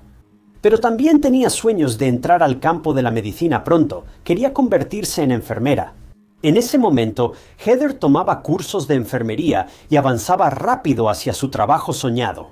Pero mientras trabajaba en Whirlpool, algo llamó la atención de Heather, o mejor dicho, alguien era su compañera de trabajo en la fábrica de Whirlpool, Carmela Vadillo. No, desde que se conocieron, Heather se enamoró de Carmela. Después de un tiempo, las dos salieron en algunas citas, y antes de darse cuenta, ya llevaban saliendo alrededor de un año. Heather estaba en un buen momento. Tenía trabajo, pareja, una familia maravillosa y estudiaba para ser enfermera. Y también estaba cerca de lograr esa meta. Pero la buena vida de Heather estaba a punto de sacudirse y en un giro de los acontecimientos muy rápido, su vida estaba a punto de tomar un rumbo muy, muy oscuro. Así que Heather y Carmela, después de un año de noviazgo, estaban a punto de romper, y es comprensible que Heather se lo tomara muy mal. Carmela era el amor de Heather, y aunque no sabemos qué llevó a que terminaran, solo sabemos eso, fue extremadamente doloroso. Discutían tanto que terminaron diciéndose palabras irreversibles. Todo esto, en su mayoría, surgió de la nada. Para quienes estaban fuera de su relación, parecía que todo estaba bien en un momento y al siguiente ya no lo estaba. Heather tuvo que dejar su dolor porque también reprobó un examen de enfermería. Esto implicaba repetir la clase reprobada y no obtener su licencia de enfermería. Y además, perdería aún más dinero, posponiendo su carrera soñada por mucho más tiempo. La vida realmente le estaba poniendo obstáculos a Heather. Las cosas se estaban desmoronando. ¿Conoces esa sensación cuando todo sale mal en tu vida laboral o personal y te invade la desesperanza? Bueno, digamos que Heather estaba justo en ese punto en ese momento, justo en medio de todo eso. No podía ver una salida, y a donde volteara, su vida parecía un desastre. Pero Heather era más fuerte de lo que crees. Seguía de pie, sonriendo y trabajando, porque eso es lo que debes hacer. Si la vida te derriba, levántate y vuelve a empezar una y otra vez. Heather estaba enfrentando estos desafíos, y a pesar de todo lo que había pasado, estaba emocionada por lo que la vida le tenía preparado. Pero no esperaba lo que sucedió después. El 9 de abril de 2015, Heather terminaba su jornada laboral. Ese día, Heather terminó su turno a las 6 a.m. y estaba lista para irse a casa. Heather usualmente trabajaba en el turno nocturno y cuando llegaba a casa para irse a dormir, se despertaba justo a tiempo para recoger a su hija, Mackenzie, de la escuela. Esa tarde, las cámaras de seguridad captaron a Heather saliendo de la planta Whirlpool Clyde alrededor de las 6:17 a.m. Nada parecía raro. Heather no estaba asustada. Nadie sospechoso la estaba siguiendo, pero pronto Heather no llegó a la escuela para recoger a Mackenzie. Esto era muy extraño. Si alguien sabe algo de Heather, es que era una madre dedicada. Y sé que incluso las mamás necesitan un descanso a veces. Pero si Heather hubiera hecho algunos cambios en sus planes, entonces al menos le habría pedido a alguien de su familia que fuera a recoger a Mackenzie. Definitivamente, ella no habría dejado a su hija sola en la escuela sin decirle a alguien que no podría recogerla. No era propio de ella y esto preocupó a todos. Más tarde, tras no localizar a Heather en todo el día, se reportó como desaparecida a la madre soltera de 28 años. La policía se puso a buscar a Heather y en un día encontraron algo, pero no sería nada bueno. El 10 de abril, un día después de la desaparición de Heather, hallaron su auto. Lo encontraron muy cerca de la planta de Whirlpool donde trabajaba y parecía abandonado. La policía, sinceramente, temía buscar dentro del auto porque, bueno, tenían un mal presentimiento, pero los malos presentimientos no significan que puedas simplemente darte la vuelta e irte por otro lado. Y los investigadores sabían lo que tenían que hacer en cuanto se acercaron al auto. Era una situación en la que todos debían colaborar. Estaban revisando cada centímetro cuadrado de este vehículo, pero les tomó solo unos minutos encontrar lo que estaban buscando. Pero definitivamente no era lo que esperaban encontrar. Cuando abrieron la cajuela del vehículo, dentro yacía Heather, inconsciente, inmóvil y golpeada. Trágicamente no estaba respirando, pero aquí está el detalle. Heather se veía diferente. Su antes hermoso cabello fue cortado y destrozado. Se hizo de forma descuidada y era evidente que alguien lo hizo con enojo. Heather también llevaba puesta una camiseta de Mickey Mouse ridículamente grande, y cuando la policía levantó esa camiseta, notaron que había mucho más en este horrible ataque contra Heather. Era peor de lo que cualquiera esperaba, y fue una escena tan brutal y horrible para la policía. Pero lo que realmente hizo que toda la situación fuera aún más escalofriante fue que la camiseta no tenía ningún agujero, lo cual uno pensaría que es extraño, considerando que fue atacada con un arma de fuego. La policía sospechó que Heather fue asesinada en otro lugar y luego puesta en la camiseta de Mickey Mouse. Después de eso, esto simplemente era muy extraño. ¿Cuál sería el propósito de esto? Alguien se tomó su tiempo con Heather después de su muerte y fue una escena realmente inquietante. Pero la pregunta más importante era quién le había hecho esto a Heather y por qué. El detective Sean O'Connell tomó el caso de Heather. Normalmente, si menciono el nombre de un detective, es para felicitarlos por lo que han hecho o reconocer un esfuerzo increíble al resolver un caso. Pero esta vez no es igual. En la escena del crimen, los detectives tomaron muestras de todo el auto buscando ácido desoxirribonucleico y la hallaron en el cuerpo de Heather, específicamente en sus cutículas. Pero lo extraño es que no estoy seguro de cómo hicieron esto, porque los dedos de Heather no se encontraron con el resto de su cuerpo, pero como haya sido, había ácido desoxirribonucleico bajo sus cutículas. Este ácido desoxirribonucleico se vuelve importante más adelante, así que solo recuerden eso por ahora. Un informe toxicológico también indicó que Heather tenía sustancias ilegales en su sistema, pero hablaremos más de eso después. El detective Sean, principal en el caso de Heather, decidió entrevistar a personas cerca de donde hallaron el auto de Heather. Fue encontrado en el complejo de apartamentos Somerton, y por lo que parece, Heather no tenía nada que hacer ahí. Pero Sean ya tenía a un sospechoso en la mira. Era otra madre soltera en el complejo de apartamentos. Su nombre era Kynona Bohr, tenía 25 años, y era la principal sospechosa o persona de interés en el caso de Heather. Y a los ojos de Sean era el hecho de que ella tenía una camiseta de Mickey Mouse grande, igual a la hallada en el cuerpo de Heather. Además, Omar Satchel estaba en el departamento de Kynona, y Sean ya lo había arrestado por armas e invasión de domicilio. Kynona publicó mensajes crípticos en Facebook el día que Heather desapareció. Ahora, Sean había asociado a Omar con el robo de un arma de fuego, aparentemente la misma que se usó con Heather. También con la SUV blanca vista entre 1:30 y 3 a.m. en la zona donde hallaron el auto de Heather. Sin embargo, no sabemos cuánta verdad había en estas asociaciones. Todo era la intuición de Sean, diciéndole esto. Sean ya había arrestado al novio de Kynona y lo encarceló 10 años por cargos de sustancias ilegales. Cuando la policía habló con Kynona, ella respondió sin emociones, como si no le importara. Así que Sean pensó que todo esto era sospechoso, pero también Sean conocía bien a estas personas y no confiaba en ellas. Y la evidencia de ácido desoxirribonucleico. Aquí es cuando Sean creyó que su sentido arácnido bastaba y no necesitaba el ácido desoxirribonucleico. No sé si confirmar si las personas de las que sospecha siquiera son los perpetradores o no. Así que cuando finalmente se analizó el ácido desoxirribonucleico, no coincidía ni con Kynona Omar ni con el otro tipo del que Sean sospechaba, llamado Kyrie Jeffrey. Ni el ácido desoxirribonucleico del novio de Kynona coincidió con la evidencia hallada en Heather. Pero de todos modos, durante el siguiente año, Sean hizo de la vida de estas personas un infierno. La casa de Kynona fue allanada, los interrogaron sin piedad y el público también desaprobaba las acciones de Sean. Porque, fueran culpables o no, todo esto simplemente parecía demasiado excesivo. Cuando ni Sean ni su equipo tenían pruebas contra estas personas, quiero decir, ni siquiera la evidencia de ácido desoxirribonucleico coincidía con ellos, no eran los perpetradores. Simple y claro, todo era la teoría de Sean sobre el arma de fuego y la SUV estando vinculadas a Kynona y su banda, pero Sean no se detenía. Quiero decir, una cosa es que el detective haga su trabajo, pero es otra cosa acosar a la gente, especialmente a quienes ya se ha demostrado que son inocentes. Sean tampoco era el mejor detective del barrio. Tenía una reputación bastante mala por ser un detective pésimo, no seguía las pistas y simplemente se abría camino aplastando posibles teorías y pistas con sus propias ideas brillantes. Básicamente le encantaba señalar con el dedo a cualquiera que no le cayera bien y que, según él, le pareciera sospechoso. A los ojos de la ley, eso no le importaba en lo más mínimo. A él sí le importaba, así que era un gran investigador, y el caso de Heather estaba en buenas manos. No entiendo por qué le dieron el caso a este tipo si todo continuaría 2 años. Durante ese tiempo, la familia de Heather estaba devastada y pedía respuestas, mientras Sean insistía en buscar en el lugar equivocado.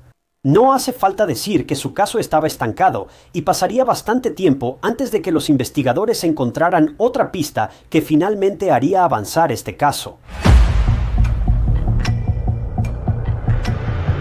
Después de 2 años, nuevos detectives recibieron el caso de Heather y tuvieron que empezar desde cero. El mayor Nick Kostopoulos, el nuevo detective principal en el caso de Heather, fue un soplo de aire fresco enviado desde el cielo policial. Él debió manejar el caso desde el principio. Primero, el detective Nick revisó todas las pistas anteriores, y esta vez realmente descartó a las personas de interés, usando pruebas de ácido desoxirribonucleico. ¿Cómo se hacen bien las cosas? Interrogó de nuevo a Carmela y a otros cercanos a Heather, incluso a su hermano, con quien Heather discutió fuertemente antes de su asesinato. Pero todos fueron descartados como sospechosos.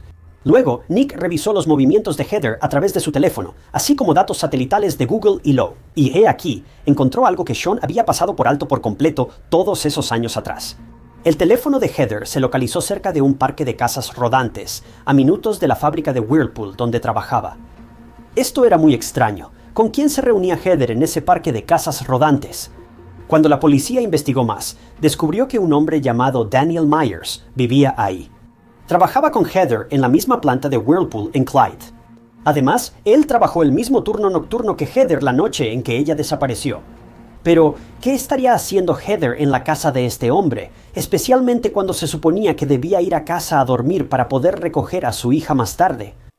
Bueno, los detectives estaban a punto de averiguarlo. Daniel fue citado a la estación para interrogatorios. Cuando los detectives lo interrogaron y le preguntaron si conocía a Heather, dijo que sabía quién era, pero que casi no interactuaban. Daniel dijo que quizá hablaba con Heather cada 2 o 3 meses. Pero cuando los detectives le pidieron una muestra de ácido desoxirribonucleico, Daniel se negó de inmediato. No está obligado a dar su muestra de ácido desoxirribonucleico.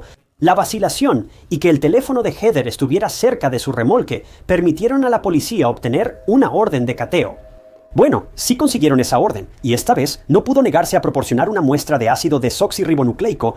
Al compararla con la hallada en el cuerpo de Heather, coincidió al 100%. El ácido desoxirribonucleico de Daniel se encontró en el cuerpo de Heather. ¿Cuáles son las probabilidades? Daniel, un hombre que trabajaba con Heather pero no la conocía personalmente y rara vez siquiera hablaba con ella. Su ácido desoxirribonucleico estaba en su auto y en su cuerpo. Definitivamente había más en Daniel de lo que él admitía. Cuando salieron los resultados, ya no hubo más espera. Honestamente, fue algo que la policía y los seres queridos de Heather esperaron por mucho tiempo, quienes querían respuestas sobre por qué fue asesinada de manera tan horrenda. Daniel Myers fue detenido de inmediato y fue acusado de asesinato agravado, asalto agravado, secuestro y manipulación de pruebas. Resultó que Daniel sabía mucho sobre Heather y estaba obsesionado con ella. De hecho, el día que Heather desapareció y nunca regresó a casa, se cree que Daniel encontró a Heather en un estado muy vulnerable. Ella acababa de reprobar su examen de la Junta de Enfermería y estaba al borde de una ruptura muy dolorosa con la primera mujer que realmente amó. Así que Daniel se aprovechó de esta situación y convenció a Heather de ir con él a su departamento para desahogarse sobre sus problemas. Pero eso no fue exactamente lo que pasó. Cuando Daniel y Heather llegaron a su remolque, consumieron sustancias ilegales para relajarse. Fue entonces cuando Daniel se acercó a Heather. Heather, claramente no interesada en los hombres, y mucho menos en Daniel. Rechazó sus avances y supuestamente se burló de que intentara conquistarla, pero eso es solo su versión. Así que, si todo esto es cierto, no lo sabemos, y aunque lo sea, no conocemos el contexto completo. ¿Fue una risa amistosa de jaja amigo, soy gay, ¿qué haces? ¿O lo estaba ridiculizando? Bueno, no importa, porque fuera cual fuera la intención, Daniel no iba a dejarlo pasar, y literalmente vio rojo. Daniel se abalanzó sobre Heather y tenía un solo objetivo en mente, acabar con Heather de una vez por todas, pero Heather se defendió. Ella luchó con todas sus fuerzas para intentar quitarse a Daniel de encima, pero no tuvo éxito. Ella tuvo varias heridas defensivas en los brazos, pero Daniel no se detuvo y al final le hizo mucho daño a Heather, terminando con un arma de fuego. La desvistió, le puso la camiseta de Mickey Mouse y llevó el cuerpo de Heather en la cajuela de su auto. Y lo abandonó cerca de la planta de remolino. Daniel literalmente asesinó a una mujer inocente, solo porque ella no quería corresponder a sus avances. Y también quiero hablar sobre esa risa que Daniel encontró tan burlona. Quiero aclarar que esto es solo lo que yo personalmente creo que sucedió. Heather no estaba buscando una relación, es lo que su familia dijo una y otra vez. Personalmente creo que tal vez cuando Daniel se le acercó a Heather, ella no supo qué hacer y le dio esta reacción incómoda. Oye, no estoy interesada en ti. Se rió y levantó las manos para detener a Daniel, tratando de calmar la situación. Muchas personas ríen nerviosas en momentos incómodos así. Es común reaccionar así al rechazar avances con una sonrisa o restar importancia a una situación incómoda. Ahora, yo no estuve ahí para presenciar lo que pasó, pero simplemente no lo creo. Heather se rió en la cara de Daniel porque pensó que él era muy poco atractivo o algo así. Ella no era una persona mala. Heather no estaba bien mentalmente, y lo último que quería era que un hombre de mediana edad le coqueteara. Bueno, al final, Daniel Myers fue llevado a la corte, y si lo hallaban culpable, probablemente recibiría la pena de muerte, lo que lo dejó temblando de miedo. Siempre lo digo, pero ¿qué pasa con los criminales, sobre todo los asesinos que no respetan la vida ajena? Pero cuando se trata de sus vidas, no lo entiendo. Pero al final, Daniel se declaró culpable de todos los cargos y no hubo juicio en su sentencia. En febrero de 2019, le dieron cadena perpetua sin posibilidad de libertad condicional como recompensa por cooperar con los detectives y fiscales. Él permanecía estoico e imperturbable, mientras los seres queridos de Heather lloraban desconsolados. Cuando se leyeron los detalles en voz alta en la corte y cuando fue el turno de Daniel de hablar, todo lo que dijo fue: no tengo nada que decir. Pero aquí está lo impactante. Tras su arresto por el caso de Heather, no se pensaba que su asesinato fuera su primer rubeo. 10 mujeres declararon ante la policía que Daniel era una basura humana que solía aprovecharse de mujeres inocentes y vulnerables. Cuando registraron el remolque de Daniel, encontraron varias prendas íntimas de mujer y videos inapropiados de Daniel con otras mujeres. Este hombre era literalmente escoria humana. Además, varias personas sospecharon de él cuando su entonces novia, Leigh Sauter, fue encontrada con una sola herida de bala en el pecho. En ese remolque, donde Daniel vivía en 2009, Leigh fue encontrada en su habitación con un arma de fuego justo a su lado. Irónicamente, ella también trabajaba en Whirlpool en ese momento. Y aunque fue Daniel quien reportó su muerte a la policía, su hermana sospechó de Daniel desde el principio. Ella enfatizó que su hermana jamás tocaría un arma porque las detestaba. Además, ella no pudo haber jalado el gatillo sola porque el arma era un rifle. Era largo y simplemente parecía poco probable que ella eligiera este método específico para acabar con su propia vida. Incluso Daniel sabía que Leigh odiaba las armas, pero tenía una en casa. Daniel afirmaba que era para su protección, pero su hermana no lo creía así. El caso de Leigh se reabrió porque los detectives pensaron que no se manejó bien y debió tratarse como homicidio. Para empezar, esa investigación no llegó a nada y la muerte de Leigh se consideró oficialmente un intento de suicidio. Es muy posible, aunque no comprobado, que Daniel haya matado a otras personas antes, y si no, al menos hizo miserables las vidas de varias mujeres. Por lo menos. Este hombre está, de verdad, en el lugar perfecto ahora, tras las rejas y no en el mundo exterior, terrorizando a mujeres y asesinándolas solo porque no le dan lo que quiere. Antes de que Daniel fuera sentenciado en el caso de Heather, alguien más debía presentarse en la corte, y era Sean O'Connell. Durante 15 meses, él siguió a Quinona, Bohr, Kyrie, Jeffrey y Omar Satchel. Sean creía que estas 3 personas estaban relacionadas con el asesinato de Heather. Su teoría implicaba que Heather visitó a Quinona y Kyrie para conseguir sustancias ilegales, y que en ese día fatídico el trío asesinó a Heather por dichas sustancias ilegales. ¿Y qué pruebas tenía él? Absolutamente nada. Ni siquiera se molestó en decirle a la fiscalía que el ácido desoxirribonucleico encontrado en el cuerpo de Heather no coincidía con ninguno del trío. Ni siquiera había revisado los registros del celular de Heather. El detective Nick actuó de inmediato y, para empeorar, estaba a cargo del caso de Heather. Los registros mostraron que recibió un correo de una mujer de Whirlpool con información sobre un hombre que también trabajaba ahí, quien podría haber sido responsable del asesinato de Heather, y ese hombre era Daniel Myers. Mira, esta mujer también había sido un objetivo de Daniel. En el correo electrónico que le envió a Sean, dijo que fue atacada por él en su remolque, pero por suerte logró escapar y que el detective probablemente debería investigarlo. Esta mujer literalmente le dio a Sean información de Daniel en bandeja. Si Sean hubiera podido mirar hacia otro lado por un segundo y dejar su obsesión de culpar a personas inocentes, entonces el caso de Heather se habría resuelto hace años. ¿Pero lo hizo? Claro que no. Como ya sabes después de todo lo ocurrido. A Sean se le acusó de obstrucción de la labor oficial, negligencia en el cumplimiento del deber, coacción, uso no autorizado de propiedad, manipulación de pruebas físicas y falsificación de registros. Este tipo tenía una larga lista de delitos graves. Pensar que esta persona manejó el caso de Heather es simplemente indignante. Al final, aceptó su culpabilidad y fue sentenciado a 2 años de prisión en septiembre de 2018, cuando el juez le preguntó durante su juicio sobre el correo electrónico que la mujer le había enviado acerca de Daniel Myers. Sean afirmó que no era una persona experta en tecnología y negó haber recibido ese correo electrónico. Para empezar, la defensa de este hombre fue, literalmente, que no sabía cómo abrir correctamente su correo electrónico. En 2015, un detective principal no sabía cómo manejar un correo electrónico. Afortunadamente, Sean fue obligado a pagar por sus crímenes, perdió su trabajo y fue a prisión. Pero realmente no se ha mencionado qué le pasó después de eso. Simplemente desapareció en la oscuridad, donde pertenece después de todo lo que sucedió. Creo que el resultado de este caso fue tan bueno como cualquiera podría haber esperado, pero hubiera sido genial si hubiera llegado antes.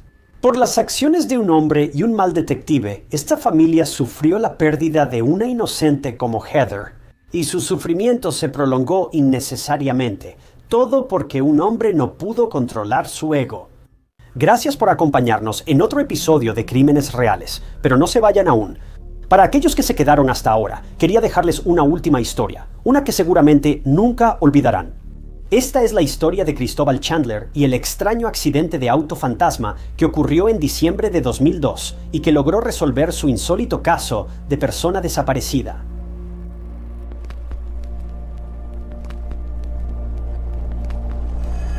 Era el 11 de diciembre de 2002 y la policía llegó a la carretera A3 en Surrey. La policía fue llamada porque varias personas habían presenciado un auto zigzagueando por la carretera de manera imprudente.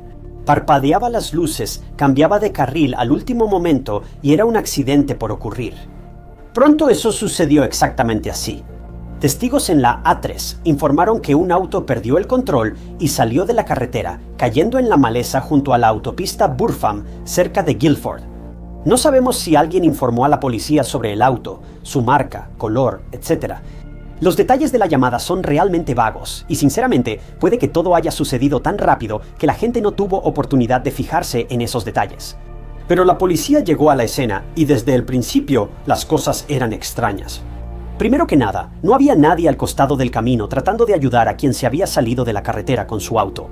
No había nadie ahí. Ahora, con accidentes de auto, la gente llega rápido y sé que la carretera estaba llena. Por la cantidad de llamadas que recibió la policía, de lo cual hablaremos pronto. La policía esperaba una multitud de personas al costado de la carretera, pero no había nadie. Pero la ausencia de personas presentes no fue lo único que llamó la atención de la policía.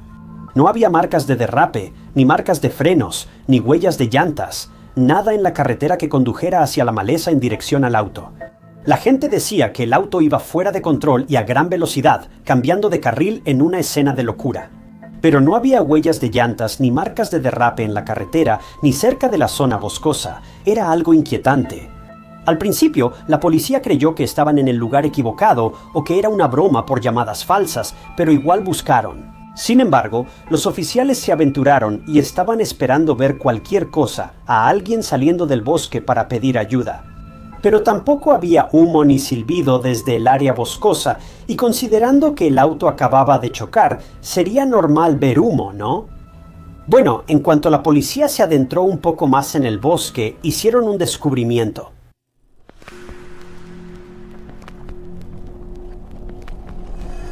La policía finalmente halló el auto al pie del terraplén. Hallaron un Vauxhall Astra vino estrellado contra el terraplén junto a la A3. La parte delantera del auto quedó dentro del terraplén y fue la que recibió el mayor impacto. El parabrisas tenía grietas de lado a lado y la puerta del conductor estaba aplastada donde estaban los policías. Vieron el lado del conductor y tuvieron que rodear el auto para ver el lado del pasajero. No era necesario, ya que justo por la ventana del conductor. La policía hizo otro descubrimiento. La puerta del pasajero del auto estaba completamente abierta y no muy lejos del auto estaba el cuerpo de un hombre. Pero aquí está el asunto. La escena del crimen no era reciente según el estado de los restos. El hombre había estado aquí durante muchos meses. La policía no solo estaba desconcertada, sino también impactada. Esto no tenía sentido y la escena era muy extraña, pero la policía aún tendría otra sorpresa. Cuando los oficiales miraron el suelo donde estaba el auto, se sorprendieron al no ver ninguna marca de llantas por aquí tampoco. Este auto acababa de chocar. Solo habían pasado un par de minutos, tal vez 30 minutos si acaso. Entonces, ¿dónde estaban las marcas de llantas? No nevaba ni llovía ni nada. Hacía frío ese mes, pero no hubo tormenta de nieve que borrara las huellas de las llantas. En solo minutos, parecía que alguien levantó los restos de este auto y los dejó caer justo aquí. Realmente no había ninguna indicación de que un auto acababa de desviarse y chocar en ese lugar en particular hace solo unos minutos. Además, la policía revisó las luces del auto y todas estaban apagadas. Eso es porque la batería estaba muerta y llevaba mucho tiempo así. Además, el auto estaba frío al tacto. Si sabes de autos, sabrías que el cofre se calienta si el auto está encendido un rato y tarda horas en enfriarse. Las cosas suelen enfriarse despacio. E incluso si el clima estaba fresco en diciembre, al menos debería haber estado un poco tibio al tacto otra vez. Las llamadas sobre el accidente ocurrieron hace apenas unos minutos. Como mencioné, la batería también se había agotado, pero no solo un poco, estaba completamente muerta. Me refiero a totalmente vacía, sin posibilidad de recarga o pasarle corriente. Había estado aquí, al igual que el cuerpo, claramente durante varios meses. Eso es simplemente imposible para cualquiera. La policía vio que el auto venía rápido como en Rápidos y Furiosos, pero ahora la batería estaba muerta y fría. Además, no había humo, ruidos ni silbidos del motor. El auto estaba tranquilo y silencioso. Pero la razón por la que no había humo dentro o alrededor del auto era porque tampoco había combustible en el auto. Estaba completamente vacío, todo era muy confuso. ¿Cómo un auto puede ir rápido, perder el control, chocar contra un terraplén y quedarse sin batería ni combustible en minutos? Antes de contar la historia del hombre hallado cerca del auto, había un último detalle inquietante que la policía notó. El auto se estaba oxidando y era bastante viejo. Ahora sé lo que estás pensando. El auto chocó contra la maleza. Obviamente no estará como nuevo, pero ese no es el punto. El auto parecía que había estado aquí por bastante tiempo, mucho tiempo otra vez. Tuvo que haber estado aquí por lo menos varios meses para que se formara esta cantidad de óxido. Así que estos eran los hechos. El auto claramente había estado aquí por mucho tiempo. Sabiendo esto, ¿dónde ocurrió el accidente automovilístico reportado hace unos minutos? ¿Cómo es posible que este auto oxidado esté justo donde ocurrió el accidente hace unos minutos? Sin embargo, el auto de la llamada telefónica no estaba por ningún lado. ¿Qué estaba pasando?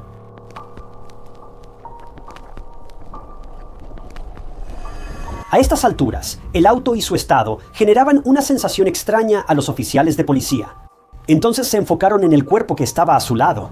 Necesitaban identificar a esta persona y vincularla bien con el auto, porque el cuerpo se había descompuesto casi por completo. A estas alturas, solo los registros dentales podían identificarlo, y pronto la policía tuvo su respuesta.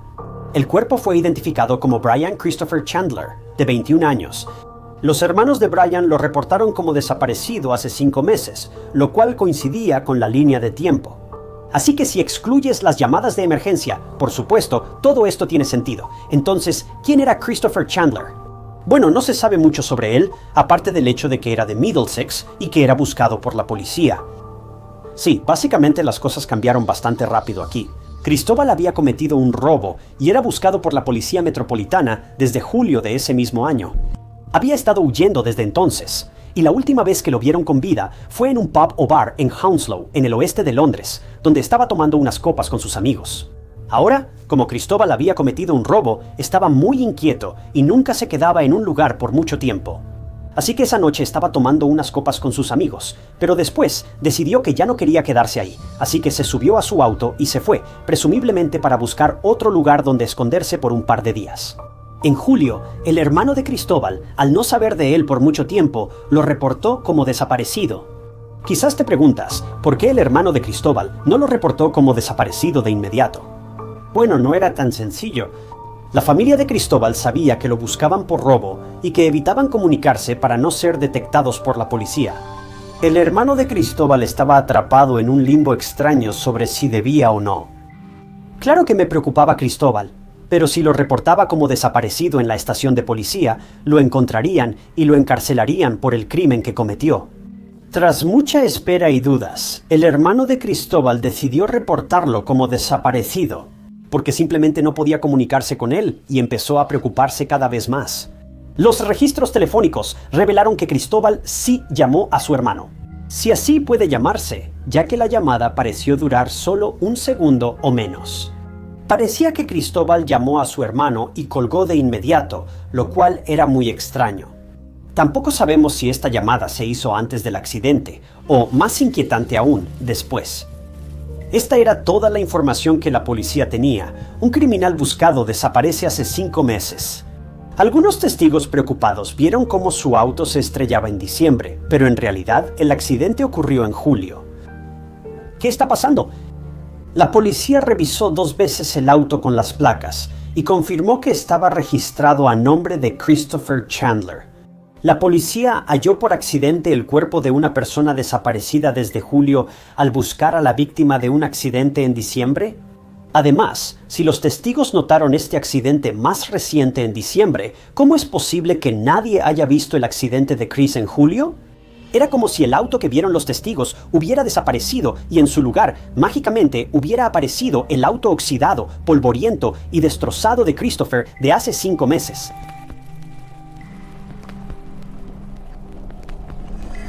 La policía siempre buscaba una explicación lógica a todo. Había mucha gente, incluyendo personas que estaban ahí, que vieron el auto destrozado en tiempo real, así como internautas que creían que había algo paranormal en toda esta situación. Así que hablemos de algunas teorías posibles. Empezaré primero con las lógicas. Recuerden que no son teorías oficiales, pues es un caso muy extraño. La gente tiene muchas opiniones, y yo solo las recopilo y comparto mis ideas. La primera teoría se basa en testigos que vieron el auto acelerando por la A3, haciendo destellos y conduciendo imprudentemente. Se cree que no hubo muchas personas que llamaron a la estación en su lugar. Quizás solo hubo una persona que llamó a la policía para avisarles sobre el auto. Y básicamente, solo era un rumor que varias personas llamaron para reportar el accidente. Pero no tenemos pruebas de que solo una persona llamó, aunque siendo justos, tampoco tenemos muchas pruebas de que docenas de personas llamaron, pero eso es lo que la mayoría de las noticias reportan, que varias personas llamaron. Así que, con esto, la teoría implica que la persona que llamó era alguien que sabía que Cristóbal había estado muerto durante 5 meses hasta ese momento.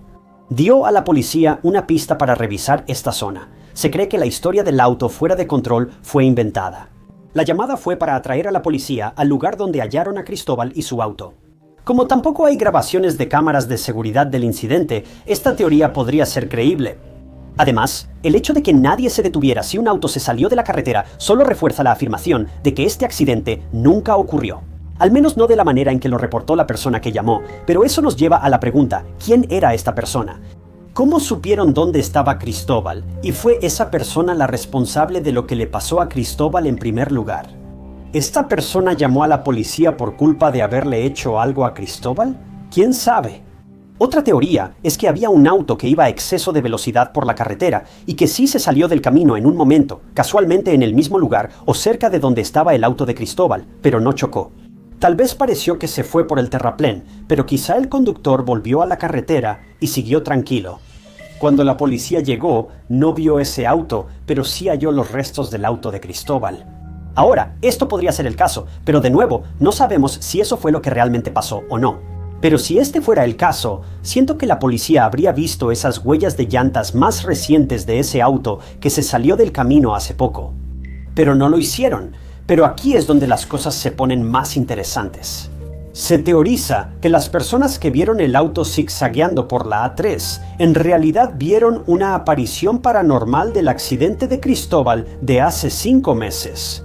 Según esta teoría, el accidente ocurrió, pero hace 5 meses. Y las personas que afirmaron ver un auto perdiendo el control en la carretera en diciembre, en realidad estaban viendo la espeluznante repetición del incidente. Es como una explosión paranormal del pasado, una cinta que parece reproducirse ante las personas, aunque en realidad no sucede. Podría ser actividad paranormal lo que algunas personas vieron, si crees en ese tipo de cosas. Fuera lo que fuera, estaba mostrando cómo Cristóbal pudo haber perdido la vida hace 5 meses, sinceramente. Este incidente fue uno de los más inquietantes y comentados en la historia de los accidentes vehiculares. En serio, aunque la policía todavía cree que fue una colisión normal de autos lo que los llevó a encontrar a Cristóbal. Algunas personas no pueden evitar dejar que su mente divague hacia el lado paranormal y escalofriante de las cosas. Sea lo que sea que haya pasado en ese fatídico día de diciembre de 2002 sigue sin explicación hasta el día de hoy, 23 años después.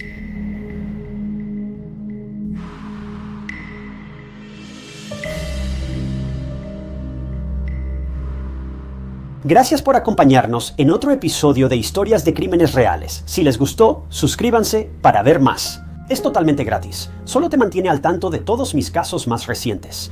Además, si quieres convertirte en miembro del canal, tendrás acceso a nuevos videos, a veces días o semanas antes de que se publiquen para el público, y es una excelente manera de apoyar el canal y ayudar. Aprecio mucho a todos los que lo decidieron hacer. Para unirte, haz clic en el botón de unirse bajo el video o usa el enlace en la descripción. No olvides las historias de crímenes reales y que las camisetas ya están disponibles en el enlace de la descripción. Pero como siempre, si te gustó este video, checa este otro caso interesante que cubrí. Pero mi nombre es Ty Notts y los veré en el próximo video.